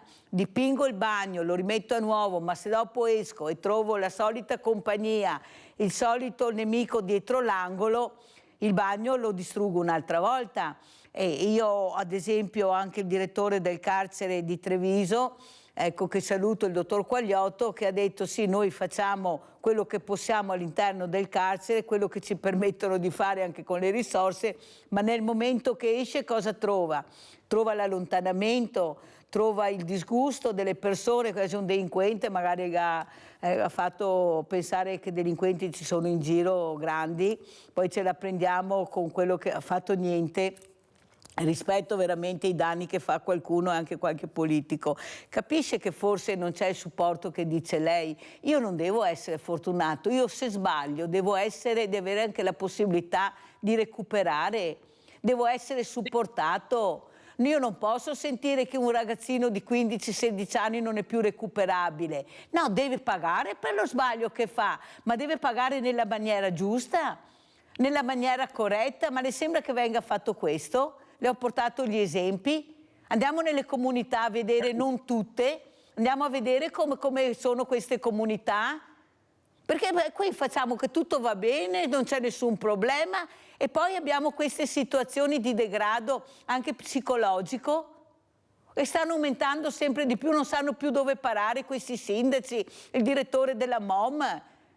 Ma a me io non riesco a capire, professore, ecco cosa sta succedendo. Una volta non era così, ma c'era più comunità una volta, c'erano i cortili, c'erano i prati.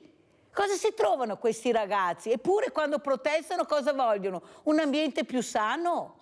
Ecco, a loro interessa molto l'ambiente, interessano molto la qualità della vita. Cioè il futuro è anche loro, vogliamo ascoltarli o no? Professore, dobbiamo sempre essere fortunati di nascere in una famiglia agiata?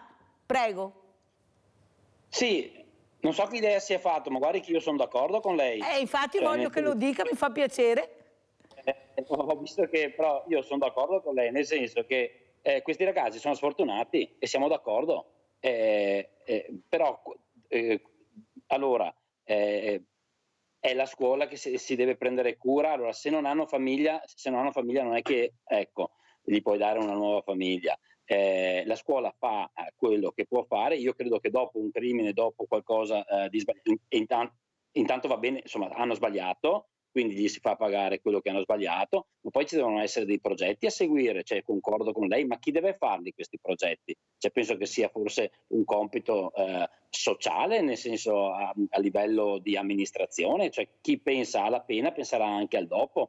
Non so di chi è il ruolo in questa fase. Allora sentiamo anche il professor De Marchi, perché abbiamo una telefonata, se no mi cade la linea, ma ci tengo a Vladimiro perché fa sempre delle riflessioni alla mattina. Vai Vladimiro, scusa se ti ho fatto aspettare, ma è importante, hai sentito a casa quanto ci tengono a questi colloqui. Prego. Vladimiro? Pronto? Pronto? No, io sono Rino.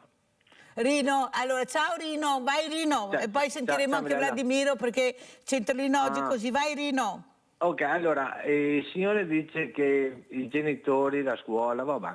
Allora, quando il ragazzo è a casa, lo vedi che è tranquillo, è bravo, promette alla mamma che va a scuola, va qua, va là, poi lo vedi in giro che va a portare via bici, si nasconde, va a girare, va a fare dispetti, va a fare... Allora, la scuola può fare tante cose, ma può fare e anche non può fare, perché se il ragazzo fa qualcosa a scuola, sappi che viene denunciata la professoressa, la maestra, il preside. Perché? Perché è tutto lecito che il ragazzo deve fare quello che vuole. Non è vero. Ieri ero in piazza, ero in giro per Rovigo, ho trovato un ragazzo di colore e mi sono fermato a parlargli assieme. Era lì da solo, ho parlato un po', passo senza lavoro, senza casa, non ho niente. Vabbè, ho detto, mi dispiace, ho detto, guarda, gli ho indicato, te lo giuro con cuore, un posto che hanno la frutta qua vicino a casa mia. Ha detto che è andato, gli hanno detto che non sanno se lo prendono. Infatti lui mi ha detto a me, voi rodiggini, voi qua di Rovigo, siete contrario a noi ragazzi di colore? Ho detto no, sì, perché tanta gente, quando gli chiedo che magari mi metto davanti a una chiesa, davanti a un supermercato, chiedo €1, 50 centesimi, mi mandano via, mi odiano. Allora, vedi, loro vanno in cerca di lavoro, ma non deve offrire, perché sono contrari. Questo è tutto uno sbaglio, perché noi italiani non facciamo quello che fanno loro.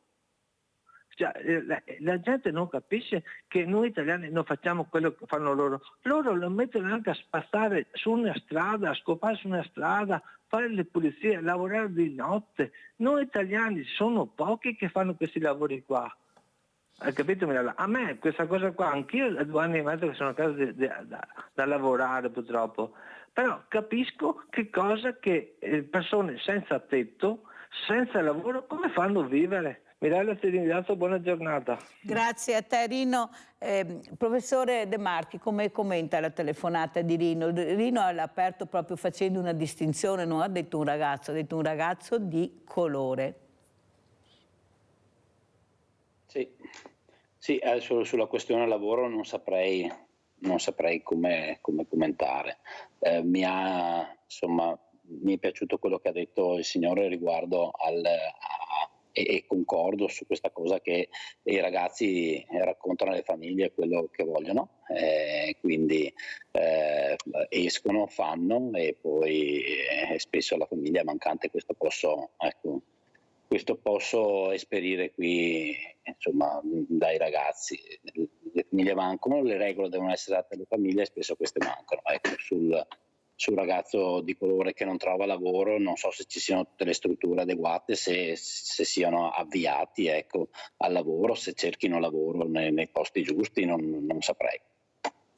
Allora andiamo a vedere, cominciamo anche a capire perché parliamo e sono interessanti questi discorsi, perché questi pochi ragazzi che fanno questi atti di vandalismo, questi baby gang, questi bulletti da strapazzo come li chiamo io, finché non troveranno la giusta punizione che va data, perché se uno sbaglia è giusto anche punirli nella maniera giusta conforme il reato che commettono, però stanno molto preoccupando. Oggi ci sarà anche qua a Treviso in prefettura un incontro anche con il sindaco Mario Conte e con degli addetti ai lavori che hanno anche questi supermercati, questi baby gang che non ne possono più, bisogna pure intervenire. Andiamo a sentire il servizio, quello che hai nell'immagine del sindaco Mario Conte.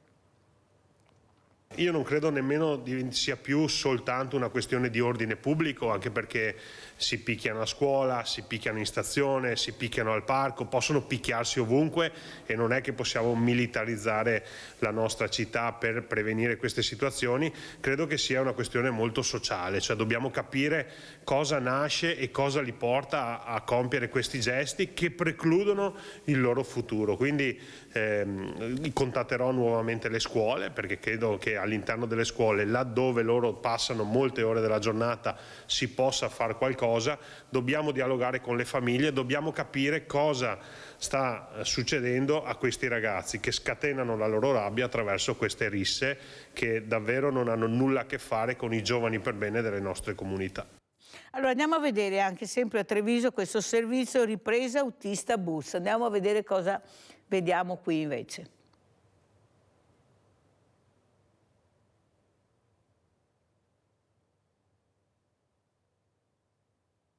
fa schifo e basta. Cioè, c'è poco da dire, è una cosa che non va fatta, lo sappiamo tutti. Vedo molti ragazzi che girano, che comunque mi inquieta, soprattutto perché sono una ragazza giovane, quindi girare da sola per le corriere, soprattutto la sera, mi mette un po' di paura, sì. Cellulare a portata di mano, borsa o zaino ben stretti nelle spalle. Estraneità ai fatti, ma anche condanna del gesto. È questo che i ragazzi, prevalentemente ragazze, che salgono e scendono dagli autobus MOM nella tratta Conegliano-Pieve di Soligo, dicono all'indomani della notizia del branco di 30 ragazzi che hanno inneggiato allo stupro. Linea alla 132 particolarmente attenzionata, che fa parte di quelle a cui MOM ha messo a disposizione vigilante, sale fermate e le amministrazioni, agenti della polizia locale anche all'interno dei mezzi, proprio per sorvegliare le scorribande e arginare gli episodi di violenza che si verificano sempre più spesso. Sono contrastanti le opinioni e la percezione della situazione tra i giovani. Sono alcuni ragazzi che fanno un po' di casino, ma non tantissimi, cioè ci stiamo lontani di solito e basta. Non va bene quello che hanno fatto, cioè che non deve più capitare. Ti senti al sicuro viaggiare da sola negli auto? No, certe volte no. Come mai? Beh, proprio per questi episodi. È sbagliato e che bisogna essere più educati questa gioventù. Non c'è mai gente brutta qua, brutta così. Noi qua. Sì, siamo noi qua. Ragazzini. Siamo tranquilli, nessuno ci viene a rompere i coglioni, non rompiamo i coglioni a nessuno.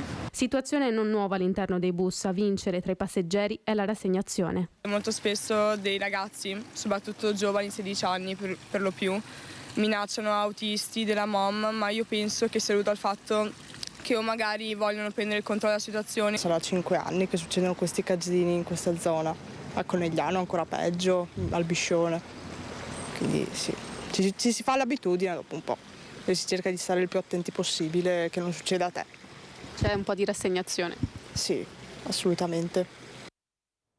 No, è guai rassegnarsi. Professor De Marchi, come commenta? Ecco, qui bisogna dare delle risposte, ma non è possibile che un branco di ragazzi tenga in pugno la scuola, i sindaci, i cittadini. Ma stiamo scherzando, professor De Marchi? Cosa sta succedendo? Chi è secondo lei che dovrebbe? Io ho fatto la proposta che questi ragazzi che commettono questi reati, parlo di minori naturalmente, i genitori se li vanno a prendere e quando finiscono a scuola se li portano a casa. Se li vanno a prendere se li portano a casa, perché abbiamo visto anche con la MOM, questi continuano, non gliene frega niente. E allora vuol dire o che il genitore proprio non esiste, non c'è, perché qualcosa cioè non è possibile continuare in questa situazione a creare un allarmismo del genere. Fra poco arriverà la primavera, hanno bisogno di uscire, le persone andare nei parchi, ci troviamo 3 bulletti che fanno il disastro, ma non esiste. Prego, professore. Concordo appieno con lei, insomma, questi qua sono eventi aberranti che non giustifico per niente. Se vogliamo trovare una causa c'è, insomma, voglio dire, che i ragazzi facciano queste cose, ci sarà insomma un disorientamento generale dovuto all'età, al Covid, eccetera, eccetera. Però qui è veramente quello che dice lei, cioè qui manca la famiglia anche proprio per la presenza, l'ascolto della famiglia, il tempo dedicato ai ragazzi e anche la volontà o l'incapacità di dare delle regole a casa e di farle rispettare. Questo capita anche a scuola, cioè spesso non ci troviamo nella posizione, cioè, di dare una regola e questa regola a volte la famiglia non concorda, quindi siamo noi a dover fare quello che dicevo io. La scuola, la famiglia ha demandato alla scuola il ruolo di dare delle regole, quindi il primo scontro è con il professore, ecco, non sempre, in qualche caso certo, oppure con le forze dell'ordine, come è successo in questi giorni. Quindi la regola la trovi fuori, come è giusto che sia, no? Però dovrebbero essere prima trasmessi dai genitori queste regole, quindi non dovrebbe esserci la polizia a fartele far rispettare. Genitori, scuola e poi le forze dell'ordine. Se ci fossero tutti questi passi prima, forse non si arriverebbe a quello che è successo in questi giorni. Ecco. Ha fatto bene anche a ricordarlo. Senta, professor De Marchi, ma quando lei invita questi genitori, ecco, perché anche lei avrà avuto episodi dove ha dovuto confrontarsi con questi genitori, come si fa a difendere l'indifendibile? Cioè io riconosco il danno di mio figlio, lo pago, non tutti ma molti, e risolvo il problema. Ho pagato il danno. Cioè non è il danno in sé, anche il danno che lo devi pagare, lo devi pagare 3 volte, non una volta, 3 volte tanto a mio avviso, poi vediamo se è proprio così facile. Ma soprattutto la responsabilità che hanno. Ma come fai a difendere, come le ho detto, professor De Marchi, un sindaco qua ha fatto vedere il video, cioè non ha fatto vedere, mi ha detto, ha fatto vedere il video a questi genitori dove questo figlio stava veramente rompendo tutto, e nonostante il video dicevano no, non è mio figlio. Ti stai sbagliando, non è mio figlio. Ma come non è mio figlio? Siamo un paese, non siamo a New York. Questo è tuo figlio. Capisce che questi quando vanno a casa continuano a difendere l'indifendibile, ma è una ragazzata. Non è una ragazzata che un ragazzino a 15 anni esca di casa e non sai neanche dov'è a mezzanotte, all'1, alle 2 di notte. Non è possibile. Non è possibile che tu guardi il tuo ragazzo negli occhi e non vedi che si fa le canne. Non è possibile, professor De Marchi. Qui vogliono mettere qualcuno, non tutti, la polvere sotto il tappeto, perché scoprire questa polvere, portarla via, vuol dire impegnarsi, vuol dire avere delle responsabilità, vuol dire mettersi in gioco, e questo non riescono a farlo perché è troppo difficile. È più comodo non vedere, dare continuamente questi soldi, perché guardate che hanno soldi nelle tasche questi ragazzi, non è vero che non li hanno, e se non li hanno si procurano. Siccome il mio amico ce l'ha, qualche bustina me la vendo, faccio qualcosa e riesco ad avere tutto. Io ho visto ragazzini che si prendono scarpe da 300-400 euro, professore, e non hanno di sicuro la possibilità di prendere. Ma questi genitori non vedono, no? Le ha regalate sempre l'amico o l'amica? Prego, professor De Marchi. Ecco, educazione civica, è anche questo. Ecco, allora, devo dire, non è una cosa che riguarda tutti i genitori, ok? Bisogna dirlo, per fortuna sono ancora dei buoni genitori, ok? Però è una tendenza generalizzata, questo di lasciar fare, ed è preoccupante, di lasciar fare i ragazzi, ma è una cosa che non parte a 16 anni, cioè io sono dell'idea che la famiglia è la principale agenzia educativa. Se io comincio a dare delle regole quando sono bambini, che io poi crescendo continuo a far vedere il valore della regola, e la regola vale anche poi nei confronti dei docenti e della società, ma è proprio da piccoli che vanno educati i ragazzini. Quando arrivano a 12, 13, 15 anni, cioè le cose sono già fatte, quindi si interviene qui, no? Ma insomma, delle varie cose che ha detto, è più faticoso educare, cioè essere dei genitori, essere presenti non solo fisicamente, ma dare delle regole e dire che guarda hai sbagliato è più faticoso di dire guarda che hai ragione. È una cosa importante. I genitori non vedono a volte, sempre generalizzando, non vedono il figlio realmente qual è, ne vedono un aspetto, ecco, quello che a loro forse piace di più vedere, quello che vogliono portarsi via, però poi queste cose qua succedono e è incredibile. Comunque concordo, i genitori in questo caso spesso succede che difendano, ecco, questo sì. Abbiamo Giusy in linea, ciao Giusy. Ciao Mirella, buongiorno ai tuoi ospiti. Volevo dire una cosa, allora, questi ragazzi di adesso, Mirella, hanno troppo di tutto, perché con questi influencer, con questi social, ma stiamo scherzando? Ma sono tutto il giorno con questi cellulari, ma quelli lì, la loro testa non funziona più quando deve funzionare, questo voglio dire, perché sono troppi, come si dice, che vedi che litigano tutto il giorno con le ragazze, le bastonano. Ma dove siamo arrivati? Bisogna anche prenderli e metterli in qualche istituto per un insegnamento, oppure dentro in carcere per 2 notti, 3, vediamo se dopo fanno quelle cose lì. Questo voglio dire, non bisogna lasciarli per strada così, perché anche l'anziano l'altro giorno hai visto che l'ha battuto in testa e è andato per terra. Ma dove siamo arrivati che non puoi uscire? Tu dici, Mirella, che a Treviso è sicura, ma io non posso andare a Treviso e mettere l'auto dentro sopra il cavalcavia e andare a piedi in centro. Bisogna che lo metta in centro dentro il garage, allora, tutti quanti. Tu trovi di tutto per la strada di sera, anche di giorno. Questo voglio dire. Vi ringrazio.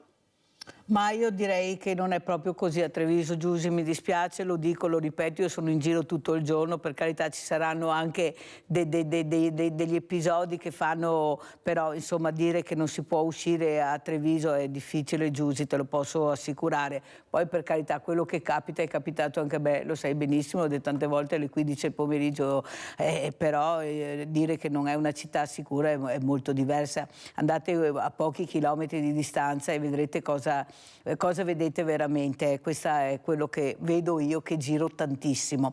Allora andiamo anche a vedere cosa è successo a Padova, questo cyberbullismo a questo 17enne. Andiamo a sentire.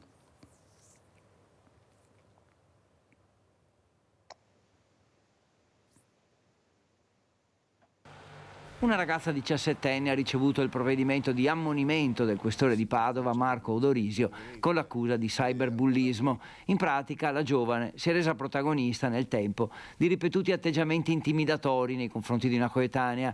Il provvedimento è arrivato dopo una lunga indagine della divisione anticrimine sui gravi episodi accertati e avvenuti online tra le due ragazzine minorenni. Tutto inizia quando una studentessa padovana 17enne si rivolge alla questura perché una sua conoscente, utilizzando la rete internet, aveva iniziato ad avere un comportamento aggressivo nei suoi confronti, con minacce e offese, pubblicando sui social video e messaggi di testo che presto sono diventati pesanti insulti e, nei casi più gravi, vere e proprie minacce di morte.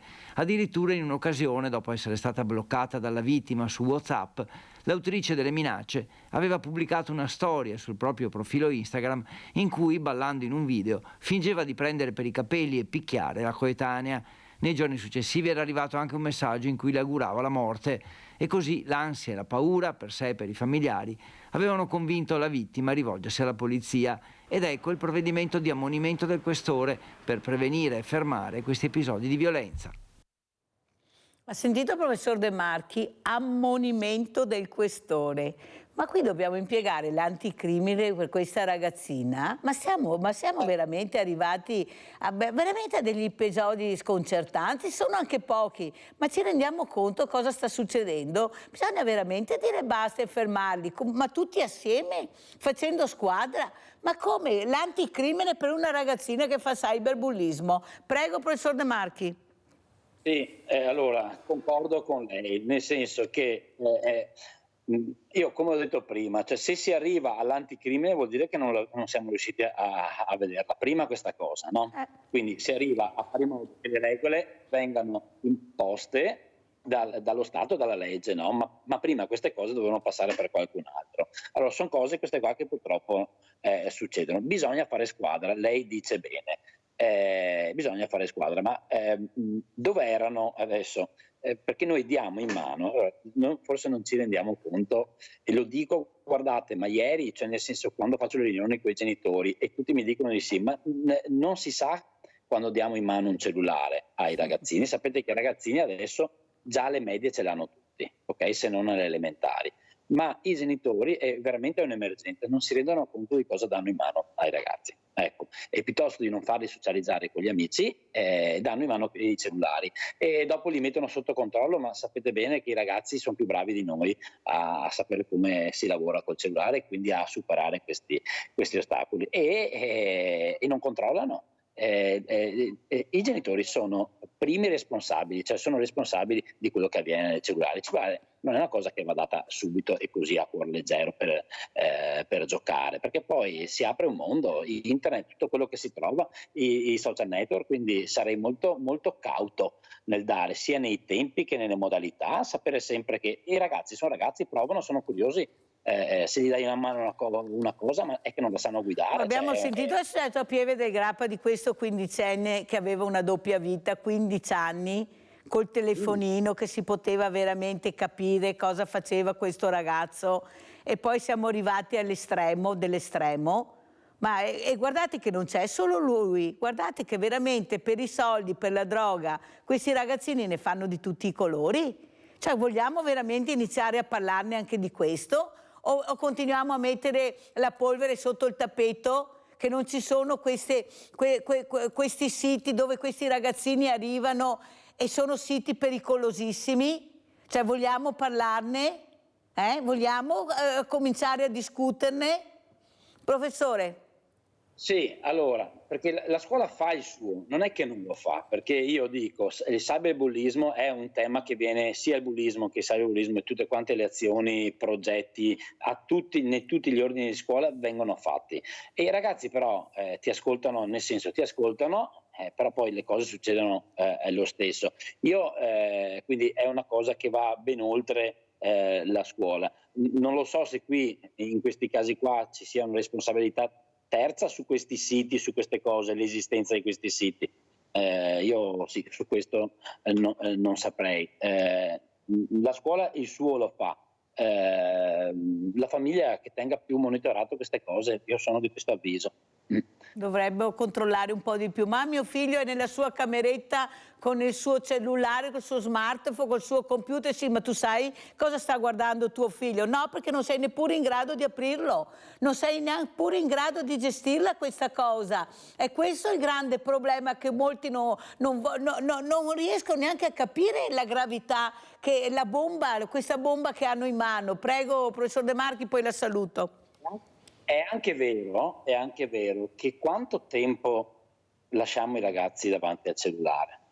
Cioè, i ragazzi a questa età qua vanno, a mio avviso, umile personale avviso, vanno occupati. Cioè, nel senso che i ragazzi non hanno la nostra età e quindi sanno cosa si può fare e non si può fare, quali sono i rischi, siamo di un'altra generazione. Ma i ragazzi a 15 anni devono essere occupati con tante attività, cioè la scuola è un'occupazione, il pomeriggio sport, musica, devono essere occupati con qualcosa che li appassiona.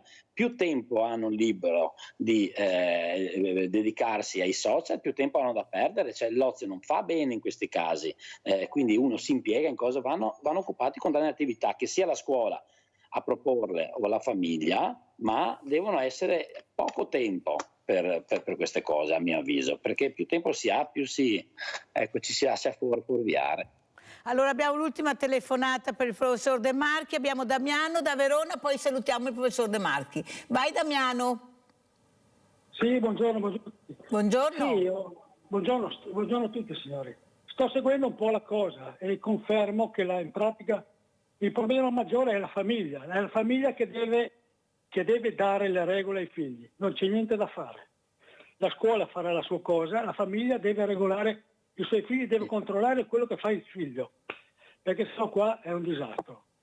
Ok, la ringrazio, buongiorno a tutti. Grazie a te Damiano della telefonata, vedete come concordano i telespettatori e telespettatrici, ecco che non è la scuola, è anche la famiglia, la squadra va fatta tutti assieme, non puoi delegare tutto alla scuola, e la scuola non fa, e mio figlio è stato bocciato, e il voto preso male. No, comincia a rispettare questi insegnanti, questi docenti che stanno facendo soltanto il tuo lavoro e se lo bocciano e gli danno un voto negativo, vuol dire che se l'hai meritato tutto, e comincia a dire hanno fatto bene, impara a studiare invece che a lamentarti. No, perché sono anche stanca, professor De Marchi, non è possibile che siamo con le spalle al muro con 4 ragazzini, ma stiamo scherzando professor De Marchi, 4 ragazzini che fanno paura alle forze dell'ordine, ai cittadini, alla famiglia ma come fa? Allora il sindaco Conte sono mesi che davanti anche alle nostre telecamere dice guardate che ci sono questi problemi di assembramento, guardate, e li vediamo. Ma sti genitori, quando sti ragazzi escono, possibile che sia permesso tutto? Ma possibile, professor De Marchi, che questi possono fare quello che vogliono perché tanto il professore è l'età, devono imparare, è una ragazzata, devono socializzare così, ma stiamo scherzando, professor De Marchi? Guardate che anche voi dovete battere il pugno forte ormai, che non avete sentito, i cittadini non ne possono più, sono pochi ma sono problemi. No, guardi, concordo in pieno, guardi, sono più arrabbiato io. Dovrei essere... Io sono proprio sono davanti ai genitori, guardi, c'è da arrabbiarsi, c'è da perdere la voce e come. Il genitore, guardi, non sempre, però succede che non concordi. Va bene, non concorda con quello che fai, non ci si fida, non ci si fida di una persona che fa il suo lavoro, ecco. I ragazzi non hanno più una gerarchia, alcuni però siamo tutti alla pari, cioè l'adulto è alla pari, Quindi a casa evidentemente è stato abituato che è tutto quanto relativo. Per forza il genitore è diventato l'amico, non lo chiamano più né papà né mamma, Claudio, Geltrude, cioè questo è tuo papà e questa è tua mamma, appunto, e non sono tuo amico e tua amica. Sei mio figlio, devi rispettare le regole, che vuol dire essere figlio di Ola. Ecco, ma se a casa l'insegnante viene criticato davanti al figlio, perché queste sono le cose che succedono, guardi, non tanto lontano. Cioè se davanti al preside si critica il preside, davanti ai figli, ecco, o la segretaria di turno o la cosa, è ovvio che il ragazzo comincia a capire che non c'è una differenza fra lui e quindi è lui che decide un po' le cose, a orientare le cose, perché non ha più rispetto delle persone. Se non viene insegnato a casa rispetto per gli adulti, per quelli che avranno motivo per essere lì, no? Per essere a fare i professori o i docenti. Se manca questo, è ovvio che il ragazzo si sente libero di fare quello che vuole. Sa, professor De Marchi, cosa sto facendo? Prima eravamo a Villa Margherita Inclusiva, adesso ci siamo spostati all'Ippodromo di Treviso, le manderò anche l'invito, dove questi familiari, pensate, a loro lo sanno perché tanto loro sanno tutti i miei ascoltatori di Sveglia Veneti, quello che faccio a tutti assieme. Allora, questi genitori che hanno perso i loro figli, hanno creato molte associazioni, altri vengono in prima persona e sa cosa hanno deciso di fare? Rivolgersi, se è possibile, a quei genitori che hanno questi figli che sbagliano per parlare a loro. E ridire, guardate, noi abbiamo questo dolore che non passerà mai, questo immenso dolore, però vogliamo aiutarvi, state vicino ai vostri figli, pensate, si sono messi in gioco, ecco, la coinvolgerò anche con la scuola, con questi familiari, professore, perché penso sia una cosa utilissima che vogliono fare. Pensate, nonostante questo grande dolore, vogliono ancora aiutare altri genitori, altre famiglie che non riescono a capire, ecco, il valore del figlio. Ecco, questa meraviglia che hanno, che devono crescerlo bene. Cosa ne pensa, professor De Marchi? Cosa pensa di questi genitori che hanno deciso di fare questo? Sono delle splendide iniziative, sono proprio belle, bisogna cominciare a farle e dare disponibilità, sono iniziative che vengono accolte, sono belle cose queste qua. Ecco, per i genitori proprio, per i genitori, guardi, penso che questo sia il punto un po' dolente, quindi lavoriamo più che sui ragazzi soprattutto, ma anche sui genitori. Questa è una bella iniziativa. La ringrazio, professor De Marchi, ecco, la coinvolgerò naturalmente senza tirarla per la giacca, ma penso che questi genitori col dramma che stanno vivendo, avere il coraggio ancora di dire dobbiamo metterci in gioco, dobbiamo aiutare le famiglie, noi ragazzi, dobbiamo parlare ai genitori, sia una cosa importantissima. Sebastiano, poi chiudiamo. Sebastiano, vai veloce. Buongiorno signor Minella. Buongiorno.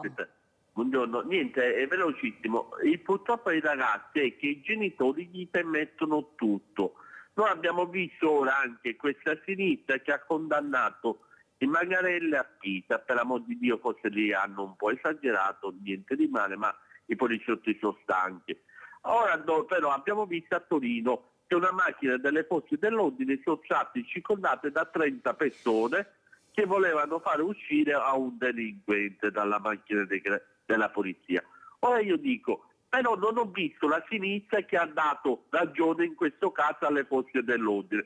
Io dico, se quelle forze dell'ordine picchiavano a quelle 30 persone che hanno ostacolato il lavoro delle forze dell'ordine, c'era sempre la polemica o avevano ragione in quel caso le forze dell'ordine? Per me da parte mia le forze dell'ordine hanno sempre la ragione, perché sono quelli che tutelano a noi cittadini onesti. Quindi io dico alle forze dell'ordine, lei lo sa come la penso, pieni poteri alle forze dell'ordine, non devono essere ricattati da questi 4 delinquenti che abbiamo. Quindi viva le forze dell'ordine e quando potete li dovete difendere.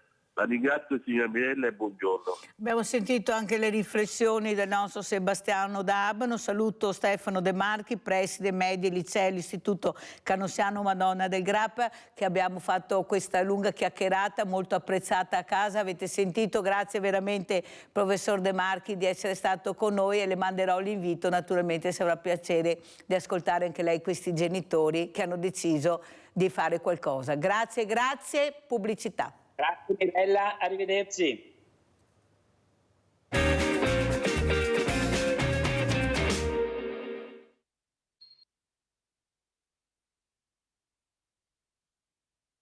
Territorio, ma anche a livello europeo, la professoressa Mazzoleni.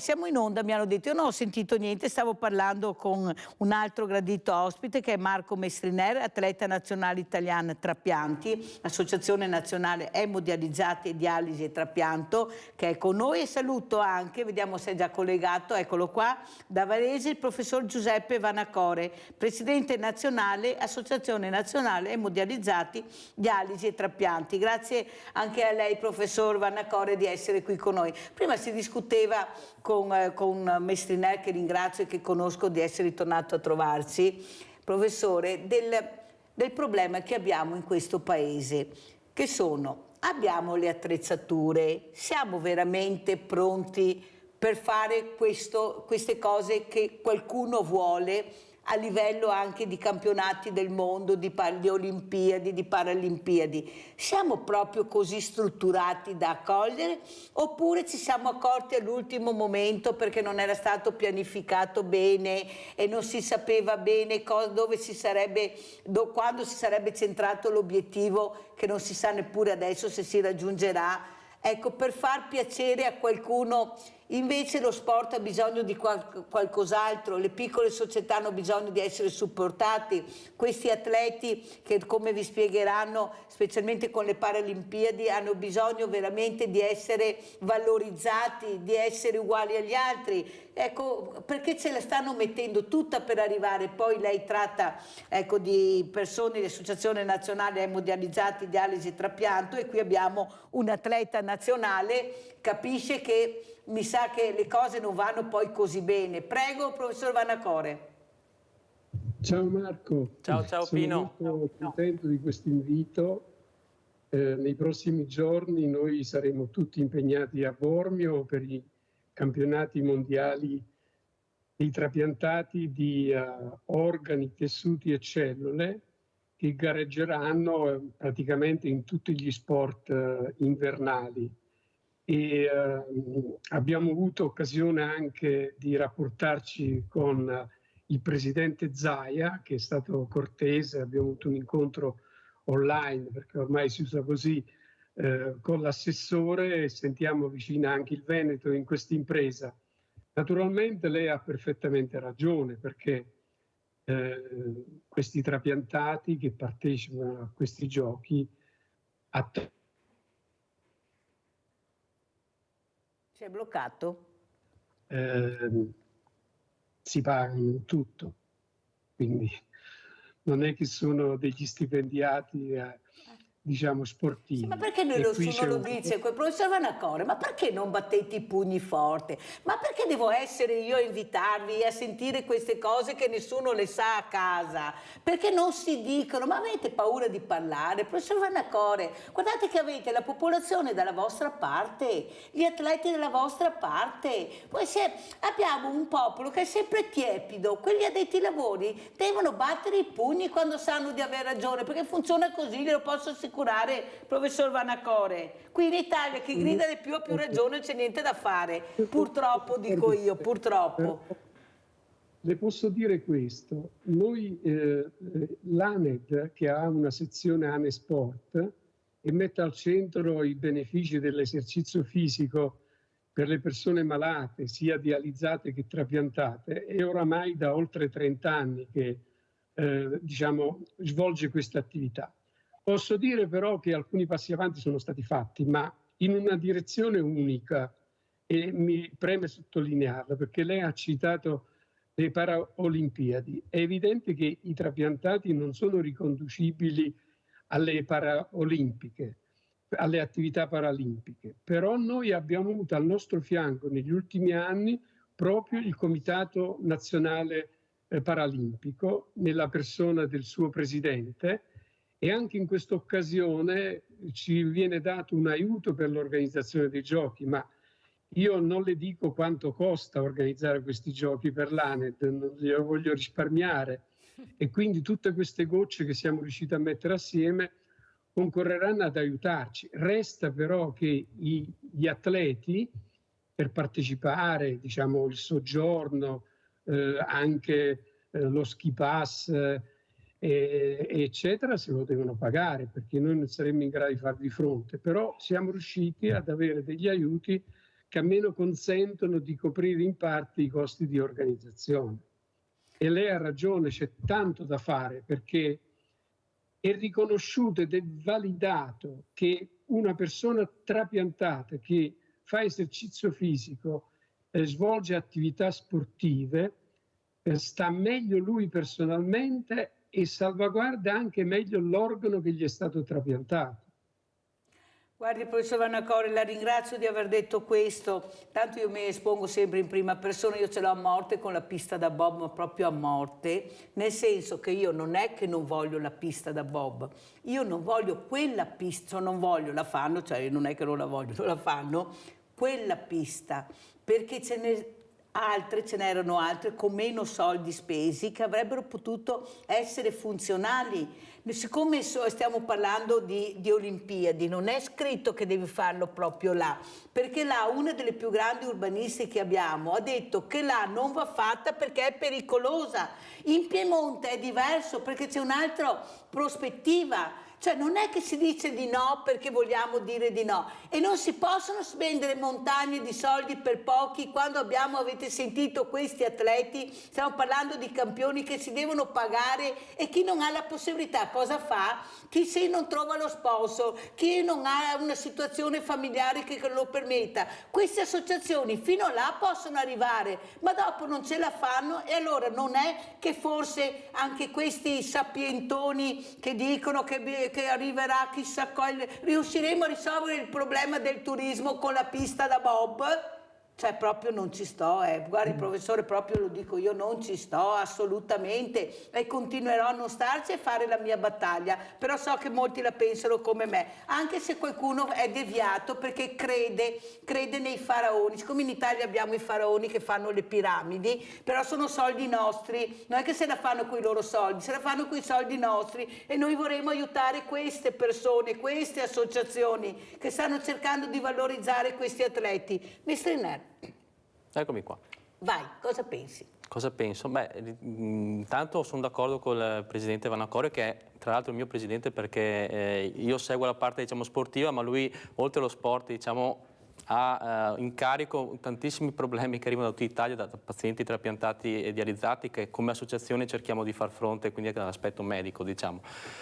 Cosa penso io? Che lo sport, come ti dicevo prima, per me è assolutamente sempre una cosa positiva, se viene ovviamente programmato, gestito, proposto nella maniera corretta. Ovvio che se poi lo sport diventa occasione poi di avere comportamenti, diciamo, non molto, passami il termine, sportivi, allora questo può creare sicuramente un malcontento e sicuramente essere causa poi di sapori, di contrasti e queste cose qui, che normalmente nell'ambiente sportivo si cerca sempre di evitare, proprio perché un atleta normalmente, comunque io mi considero un atleta, ha un certo tipo di comportamento e di rispetto anche per chi è il suo, diciamo, avversario. Quindi tu dicevi la pista da bob qui, io posso farti l'esempio piccolo, molto più piccolo rispetto alle Olimpiadi di Milano Cortina che andranno a svolgersi nel 2026, perché l'organizzazione dei punti di campionati del mondo che partiranno da domani, a che accennava Vanacore, insomma nel percorso che per noi è durato quasi 3 anni di organizzazione per arrivare a questa settimana di giochi, i problemi ce ne sono stati diversi, di diversi tipi, grandi, piccoli, economici, logistici, quindi immagino che su un'Olimpiade, che è un evento molto molto più grande, i problemi possono essere anche molto diversi e molto più grandi. Quello che io posso dire di aver imparato è che è fondamentale essere coscienti dell'impegno che si prende e essere preparati a risolvere anche delle problematiche che magari non puoi... Nel miglior dei modi e nella massima sicurezza. Ecco, perché questo c'è anche un problema, abbiamo visto in questi giorni la fragilità della montagna, no, non so se vi rendete conto cosa sta succedendo anche oggi, siamo in allerta. Però un'altra cosa che volevo parlare anche con Marco Mestriner, questa dichiarazione che lui ha fatto poco tempo fa, sparito il mio salvavita, restano solo le scorte. Quando si parla di salvavita non è così semplice. Ecco, avresti mai immaginato di trovarti a un bivio e dire mamma mia, adesso cosa faccio? Allora, intanto spieghiamo un attimo. Io ho fatto un trapianto di rene nel 2011. Come trapiantato e come tutti i trapiantati d'organo siamo, tra virgolette, costretti per mantenere l'organo che ci hanno donato in salute a prendere dei farmaci che non possiamo rifiutare di prenderci, perché sono dei farmaci che vanno a regolare proprio il metabolismo. diciamo, il sistema immunitario, perché l'organo non venga rigettato, i famosi antirigetto. Questi tipi di farmaci qua, la maggior parte, i principali farmaci, sono farmaci ospedalieri. Cosa vuol dire? Che li puoi trovare, ovviamente su prescrizione del medico, in ospedale. Fino a poco tempo fa, adesso qualche farmaco lo puoi trovare anche in farmacia, ma fino a poco tempo fa questi farmaci erano esclusivi di fornitura esclusiva dell'ospedale. Ovviamente un paziente come me, come tanti altri pazienti che va a fare la sua visita in ospedale, eccetera, eccetera, normalmente poi va a prendersi i farmaci che ha di diritto per appunto mantenere la sua salute in uno stato il più possibile buono. Mi è capitato un paio di volte a fine anno, lo scorso anno, nel 2023, che l'ospedale fosse sprovvisto di alcuni farmaci. Questo mi ha lasciato più che sconvolto, un po' così, diciamo, stranito, nel senso che comunque un ospedale senza farmaci suona un po' strano, no? Cioè, l'ospedale dovrebbe essere il luogo dove i farmaci non mancano mai, in teoria. Fortunatamente, diciamo che anche a seguito dell'articolo che è uscito, eccetera, devo dire che l'ultima volta che sono andato 10 giorni fa, proprio perché i farmaci che avevo di scorta stavano finendo, a ritirare l'ultimo pacchetto di farmaci, e fortunatamente ho trovato tutto in ordine. Questo quindi è un buon segno. Lo diciamo perché è giusto dirlo, perché quando ci sono i problemi è giusto dirlo, ma quando poi si trovano le cose a posto è giusto dirlo ugualmente. Quindi devo dire che sì, la situazione a fine anno non era proprio così rosea, perché comunque anche altri miei colleghi trapiantati hanno avuto le stesse mie problematiche, però adesso insomma sembra che la cosa si sia fortunatamente e giustamente regolarizzata. Ecco, io ero abbastanza tranquilla, sai perché, Messner? Perché ho avuto dei luminari qui proprio in trasmissione, anche ringrazio sia il professor Rosato che ha parlato proprio di questo e anche il professor Avruscio che hanno detto, stavamo parlando dell'ospedale di Padova naturalmente, che non mancavano i farmaci. Ho detto, beh, se Padova dice così, ecco, vuol dire che qualcosa in realtà, succederà. Proprio col professor Vanacore, presidente Vanacore, noi avevamo avuto anche, abbiamo stimolato un po' le case farmaceutiche come associazione, quindi avevamo cercato di capire come era la situazione al di fuori appunto anche della zona di Treviso, e le case farmaceutiche ci avevano assicurato che i farmaci c'erano, non è che fossero spariti, probabilmente c'era un problema proprio di approvvigionamento dell'ospedale verso i fornitori, non so che tipo di problemi avessero avuto, e quindi insomma anche questo un po' ci ha rassicurato che i pazienti trovassero poi le cose a posto, insomma anche muovendo un po', diciamo, un po' la situazione. Ecco. Però insomma bisogna fare rumore, come ha detto qualcuno, facendo rumore, vedi che ho ragione io, serve il rumore, serve. Allora, professor Vanacore, come commenta, prego? Io sottolineo un aspetto di questa vicenda nella quale sono stato anch'io coinvolto, per chiarire un aspetto, perché noi non siamo medici, né Marco né io, però Marco è un paziente, tra l'altro per fortuna un paziente molto attento, e noi mandiamo anche questo messaggio a tutte le persone trapiantate. Quei farmaci, come dire, sono farmaci salvavita e quindi vi deve essere un'aderenza terapeutica precisa e totale da parte dei pazienti. Naturalmente questo è il dovere del paziente, ma c'è un dovere delle istituzioni, perché alcuni farmaci salvavita, una volta che è iniziata la cura, non sono sostituibili col generico, e noi stiamo assistendo ad un fenomeno che non condividiamo. Talvolta si fanno gli appalti, quindi si introduce il generico al posto del farmaco originale, al quale noi non siamo assolutamente contrari, perché per tutti i nuovi trapiantati va benissimo che assumano il farmaco generico, ma coloro che sono già in cura, per una questione di sicurezza e per evitare i rischi di rigetto, devono continuare col farmaco originale. E spesso succede questo, che i farmaci originali non si trovano, spariscono, perché probabilmente talvolta si sta più attenti alla spesa che non alla salvaguardia della salute dei pazienti. E questa cosa me la sento di dire perché è un problema vissuto in modo molto pesante da parte dei pazienti, ma non solo in Veneto, ovviamente. in tante regioni d'Italia e noi siamo una sentinella sociale sempre attenta a sottolineare questi problemi e a cercare soluzioni. Sa che mi mette la pulce nell'orecchio? Perché adesso io non mi ricordo in quale trasmissione, professor Vanacore, ho avuto un esperto proprio di medicinali e di farmaci, ma lo cercherò e lo metterò anche in contatto se vuole, il quale ha detto invece davanti alle telecamere che il medicinale, il farmaco generico è a tutti gli effetti ugualissimo a quello tradizionale, che assolutamente si devono prendere i farmaci generici. Io cercherò, perché io voglio veramente, quando sentiamo queste cose, ecco, siccome ci sono le telecamere, ci sono tantissime persone che guardano questa trasmissione, allora vorrei capire qual è la verità, ecco, il rovescio della medaglia, perché se io invito questo, che è un esperto, che studia i farmaci, che dice prendete tranquillamente il farmaco generico, che è uguale, identico a quello tradizionale, allora io adesso sento lei che dice così e mi sorge anche un dubbio, professor Vanacore. Guardi, le posso dire questo.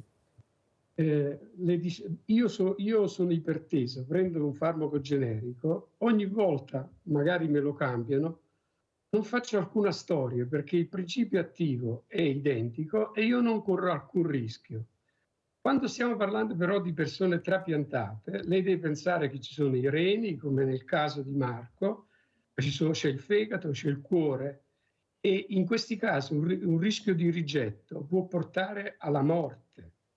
Quindi il problema è che il principio attivo è identico e su questo non si discute, ma gli eccipienti dei farmaci sono diversi e anche il quantitativo del principio attivo è diverso.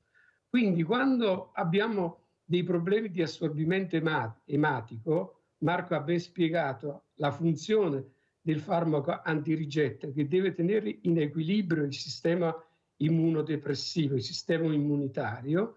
In questi casi invece bisogna avere attenzione e la sostituibilità col generico non è raccomandata nemmeno dall'AIFA, perché noi abbiamo nel corso degli anni una nota AIFA del 2011 e una nota AIFA del 2016 su 2 diversi farmaci che hanno indicato che per i trapiantati che sono in cura devono continuare col farmaco originale. Allora guardi, approfondiremo sicuramente, perché va approfondita, se era così si doveva spiegare bene, sì, prendete i farmaci generici, però c'è questo per i trapiantati, c'è questa... Secondo me dipende molto anche dalla patologia, perché ovviamente se io appunto prendo una tachipirina per la febbre, probabilmente l'effetto che ha sul corpo non è lo stesso effetto che può avere un antirigetto. Un antirigetto è un farmaco molto particolare, come spiegava Vanacore. Quindi, per esempio, a me, quando mi hanno cambiato un farmaco da farmaco, diciamo, brand di marca a un farmaco generico, hanno dovuto farmi una serie di test proprio per le motivazioni che Vanacore stava spiegando. Approfondiremo, perché è importante capire bene anche queste cose, perché se uno dice, un esperto, prendete i farmaci generici che sono perfettamente uguali agli originali, poi dovrebbe ora aggiungere però per i trapiantati, ecco, approfondiremo, poi sapete che sono così e sono cose molto importanti. Allora adesso, siccome il tempo è tiranno e corre, andiamo a vedere invece questo video, aspettando Bormio, Anned, andiamo a vedere.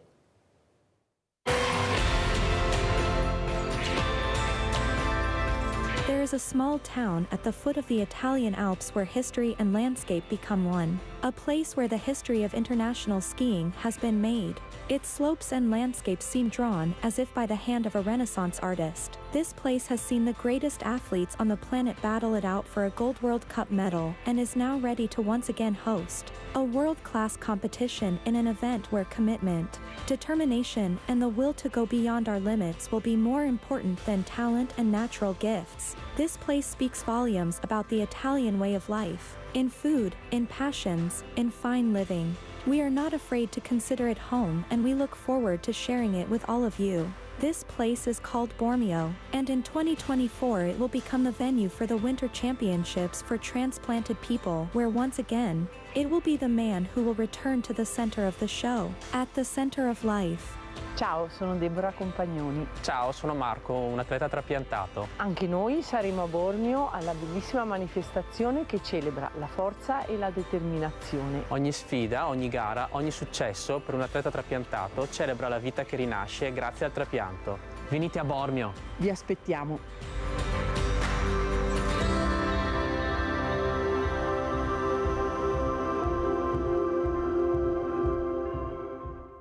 Allora parliamo, Marco Mestriner, di questa avventura incredibile, cioè l'organizzatore, quanta fatica, come abbiamo sentito, quante cose ci sono che noi non sappiamo dietro le quinte. Ecco, il mondo dei giovani, i giovani e lo sport. Prima ne si parlava, molti giovani non fanno sport, non vogliono sapere di questa disciplina. Ecco, tu cosa vorresti dire? Anche quei genitori che devono insistere invece con questi ragazzi, perché quello che lo fanno lo sappiamo, ma noi dobbiamo rivolgerci a quelli che non lo fanno. Beh, allora io ti dico, secondo me nella nostra provincia di Treviso siamo anche un po' una mosca bianca, perché io diciamo, oltre ad essere atleta nazionale, alleno 2 squadre qui a Treviso di pallavolo giovanili, quindi ragazzini proprio piccolini, e ti devo dire che insomma nell'ambiente sportivo i ragazzi, fortunatamente nella nostra provincia, sono molto propensi all'attività sportiva, quindi o di squadra o sport diciamo singoli. Noi abbiamo parecchi ragazzi. In giro per l'Italia invece, quando magari giro con la tuta azzurra e vado magari in altre parti d'Italia, la situazione non è proprio uguale, per 2 motivi secondo me principali. Uno un po' culturale, cioè noi qui abbiamo una cultura ormai radicata nel territorio, probabilmente un po' figlia della vecchia guardia quando c'era Benetton, rugby, la Ghirada, che ha cresciuto generazioni di sportivi, quindi che adesso magari sono genitori, quindi insomma la cultura si è un po' radicata nel territorio. E 2 sono le strutture. Noi qui siamo un territorio dove c'è una palestra a ogni chiesa, no? Io dico così, c'è la chiesa, la palestra, chiesa, palestra. In altre parti d'Italia le strutture non sono così, quindi magari c'è la voglia anche di fare sport, ma se poi non trovi il luogo dove farlo diventa difficile. Scusa, facciamo una parentesi però, Marco, perché sai che a me piace parlare chiaro. È vero quello che dici tu, però lo sport costa. E se io vivo su una famiglia che non ha questa possibilità e non sono supportato economicamente, dove vado? A chi mi rivolgo?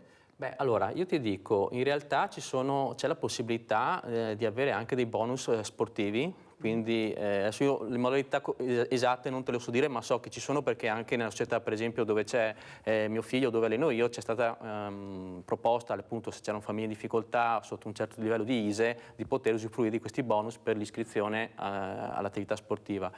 E soprattutto comunque ti devo dire che normalmente le società sportive in situazioni particolari cercano sempre, almeno lo dico per esperienza mia personale, di venire incontro un po' anche alla situazione particolare. Hanno capito che c'è questo problema. Certo, allora, lo sport non deve essere una cosa di lusso, però fortunatamente dall'altro lato, io ti parlo anche dall'altra parte del tavolo, mantenere in piedi una società, quindi pensa solo cosa è stato il riscaldamento, il gas l'anno scorso. Quindi i costi proprio di mantenimento fisici di una struttura, i costi per le attrezzature, i costi per l'iscrizione ai vari campionati, tutto quello che ci va dietro, quindi comunque sia un determinato costo la società sportiva lo ha e in qualche modo per stare in piedi deve far fronte, quindi bisogna trovare un equilibrio che sia giusto, molto fragile, che dia la possibilità alle persone di accedere a quello che viene proposto, ma dall'altro lato bisogna anche coprire i costi, se no la cosa non va avanti. Ecco, sentiamo anche come commenta il professor Giuseppe Vanacore. Prego, professore. Devi aprire l'audio, professore. Dicevo che questo ci riporta all'inizio quando lei faceva giustamente riferimento a come si impiegano le risorse. E chiaramente utilizzare le risorse per facilitare lo sport e diffondere lo sport nella società tra le persone che vi si vogliono avvicinare, credo che sia non una spesa inutile, ma un investimento sulla salute, sulla possibilità di avere in futuro anche cittadini migliori, perché credo che lo sport abbia anche una funzione educativa, aiuta a competere senza odiare l'avversario, aiuta a essere più fraterni, aiuta a costruire amicizie. Io le faccio un esempio che noi stiamo vivendo a Roma. Abbiamo iniziato un'avventura con una parola d'ordine e abbiamo introdotto questi ragazzini dializzati e trapiantati, li abbiamo aiutati a entrare nelle attività sportive, in particolare addirittura nel calcio. Tenga conto che erano ragazzi che le mamme, i genitori avevano pure paura proprio di portare fuori, perché trapiantati, dializzati, ovviamente sono persone fragili.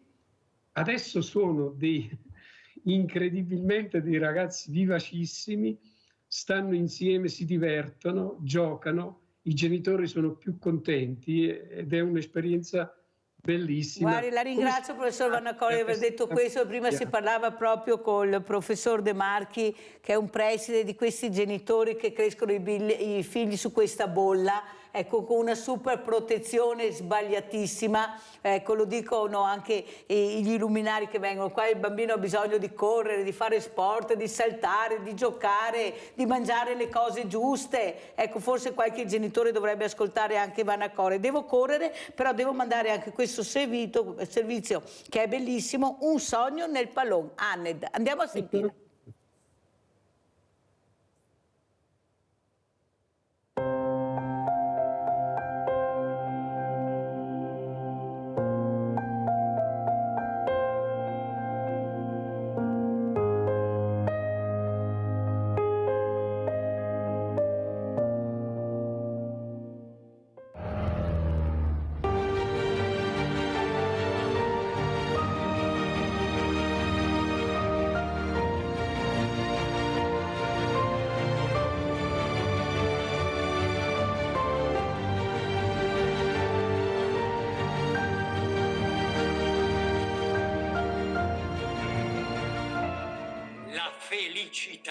Sì, la felicità. A proposito di felicità, cercatela tutti i giorni, continuamente. Anzi, chiunque mi ascolti ora si metta in cerca della felicità ora, in questo momento stesso, perché è lì, ce l'avete, ce l'abbiamo, perché l'hanno data a tutti noi, ce l'hanno data in dono quando eravamo piccoli, ce l'hanno data in regalo, in dote, ed era un regalo così bello che l'abbiamo nascosto, come fanno i cani con l'osso quando lo nascondono, e molti di noi l'hanno nascosto così bene che non si ricordano dove l'hanno messo, ma ce l'abbiamo, ce l'avete, guardate in tutti i ripostigli, gli scaffali, gli scomparti della vostra anima, buttate tutto all'aria, i cassetti, i comodini che ci avete dentro, vedrete che esce fuori, c'è la felicità, provate a voltarvi di scatto, magari la pigliate di sorpresa, ma è lì. Dobbiamo pensarci sempre alla felicità, e anche se lei qualche volta si dimentica di noi, noi non ci dobbiamo mai dimenticare di lei, fino all'ultimo giorno della nostra vita. E anche se lei qualche volta si dimentica di noi non ci dobbiamo mai dimenticare di lei, fino all'ultimo giorno della nostra vita, fino all'ultimo giorno della nostra vita.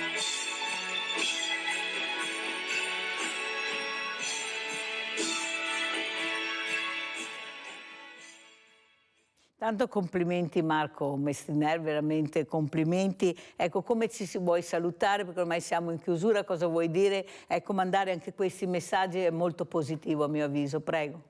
Io dico che, insomma, per le persone che ci stanno guardando, insomma, anche in quelle situazioni un po' più di difficoltà e dove si può avere poi anche un po' di paura, perché la paura ci sta, non è una cosa da demonizzare, no?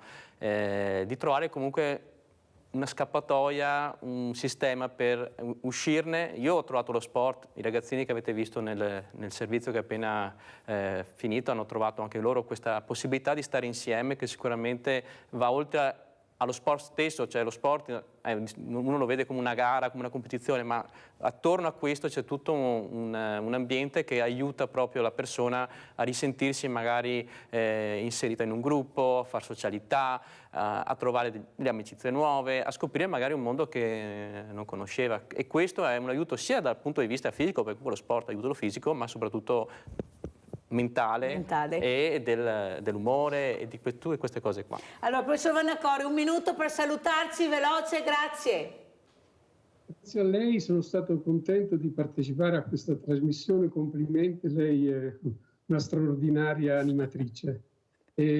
Cosa posso dire? In questi anni da presidente dell'ANED io ho dovuto affrontare sempre tanti problemi, però ho imparato una cosa: dove c'è un problema c'è anche una soluzione.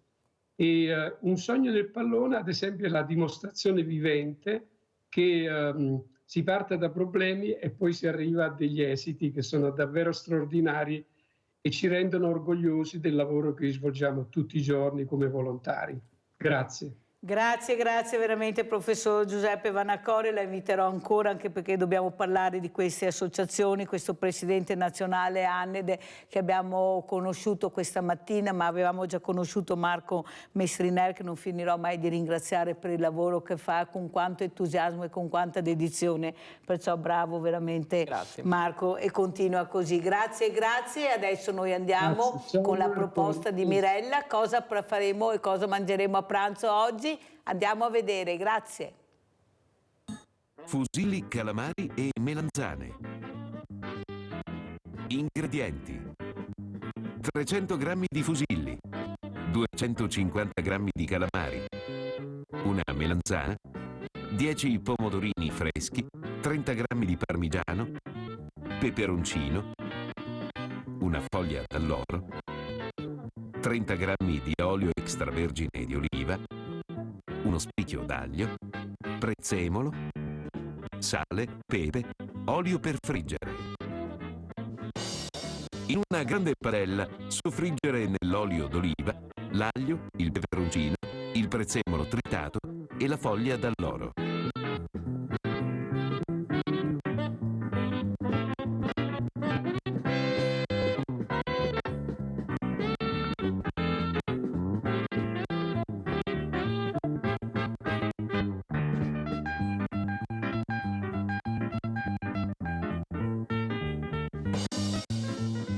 Aggiungere i calamari puliti, lavati e tagliati a pezzi e lasciarli rosolare per un po'.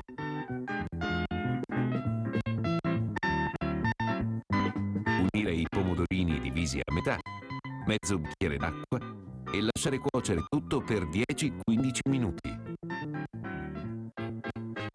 A parte, tagliare la melanzana a fiammifero, friggerla in olio bollente e lasciarla asciugare sulla carta assorbente.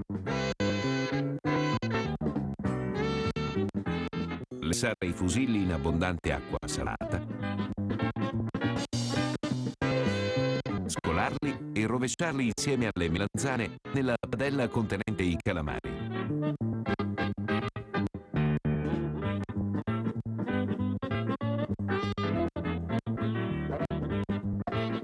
E far insaporire per 2 minuti a fiamma dolce.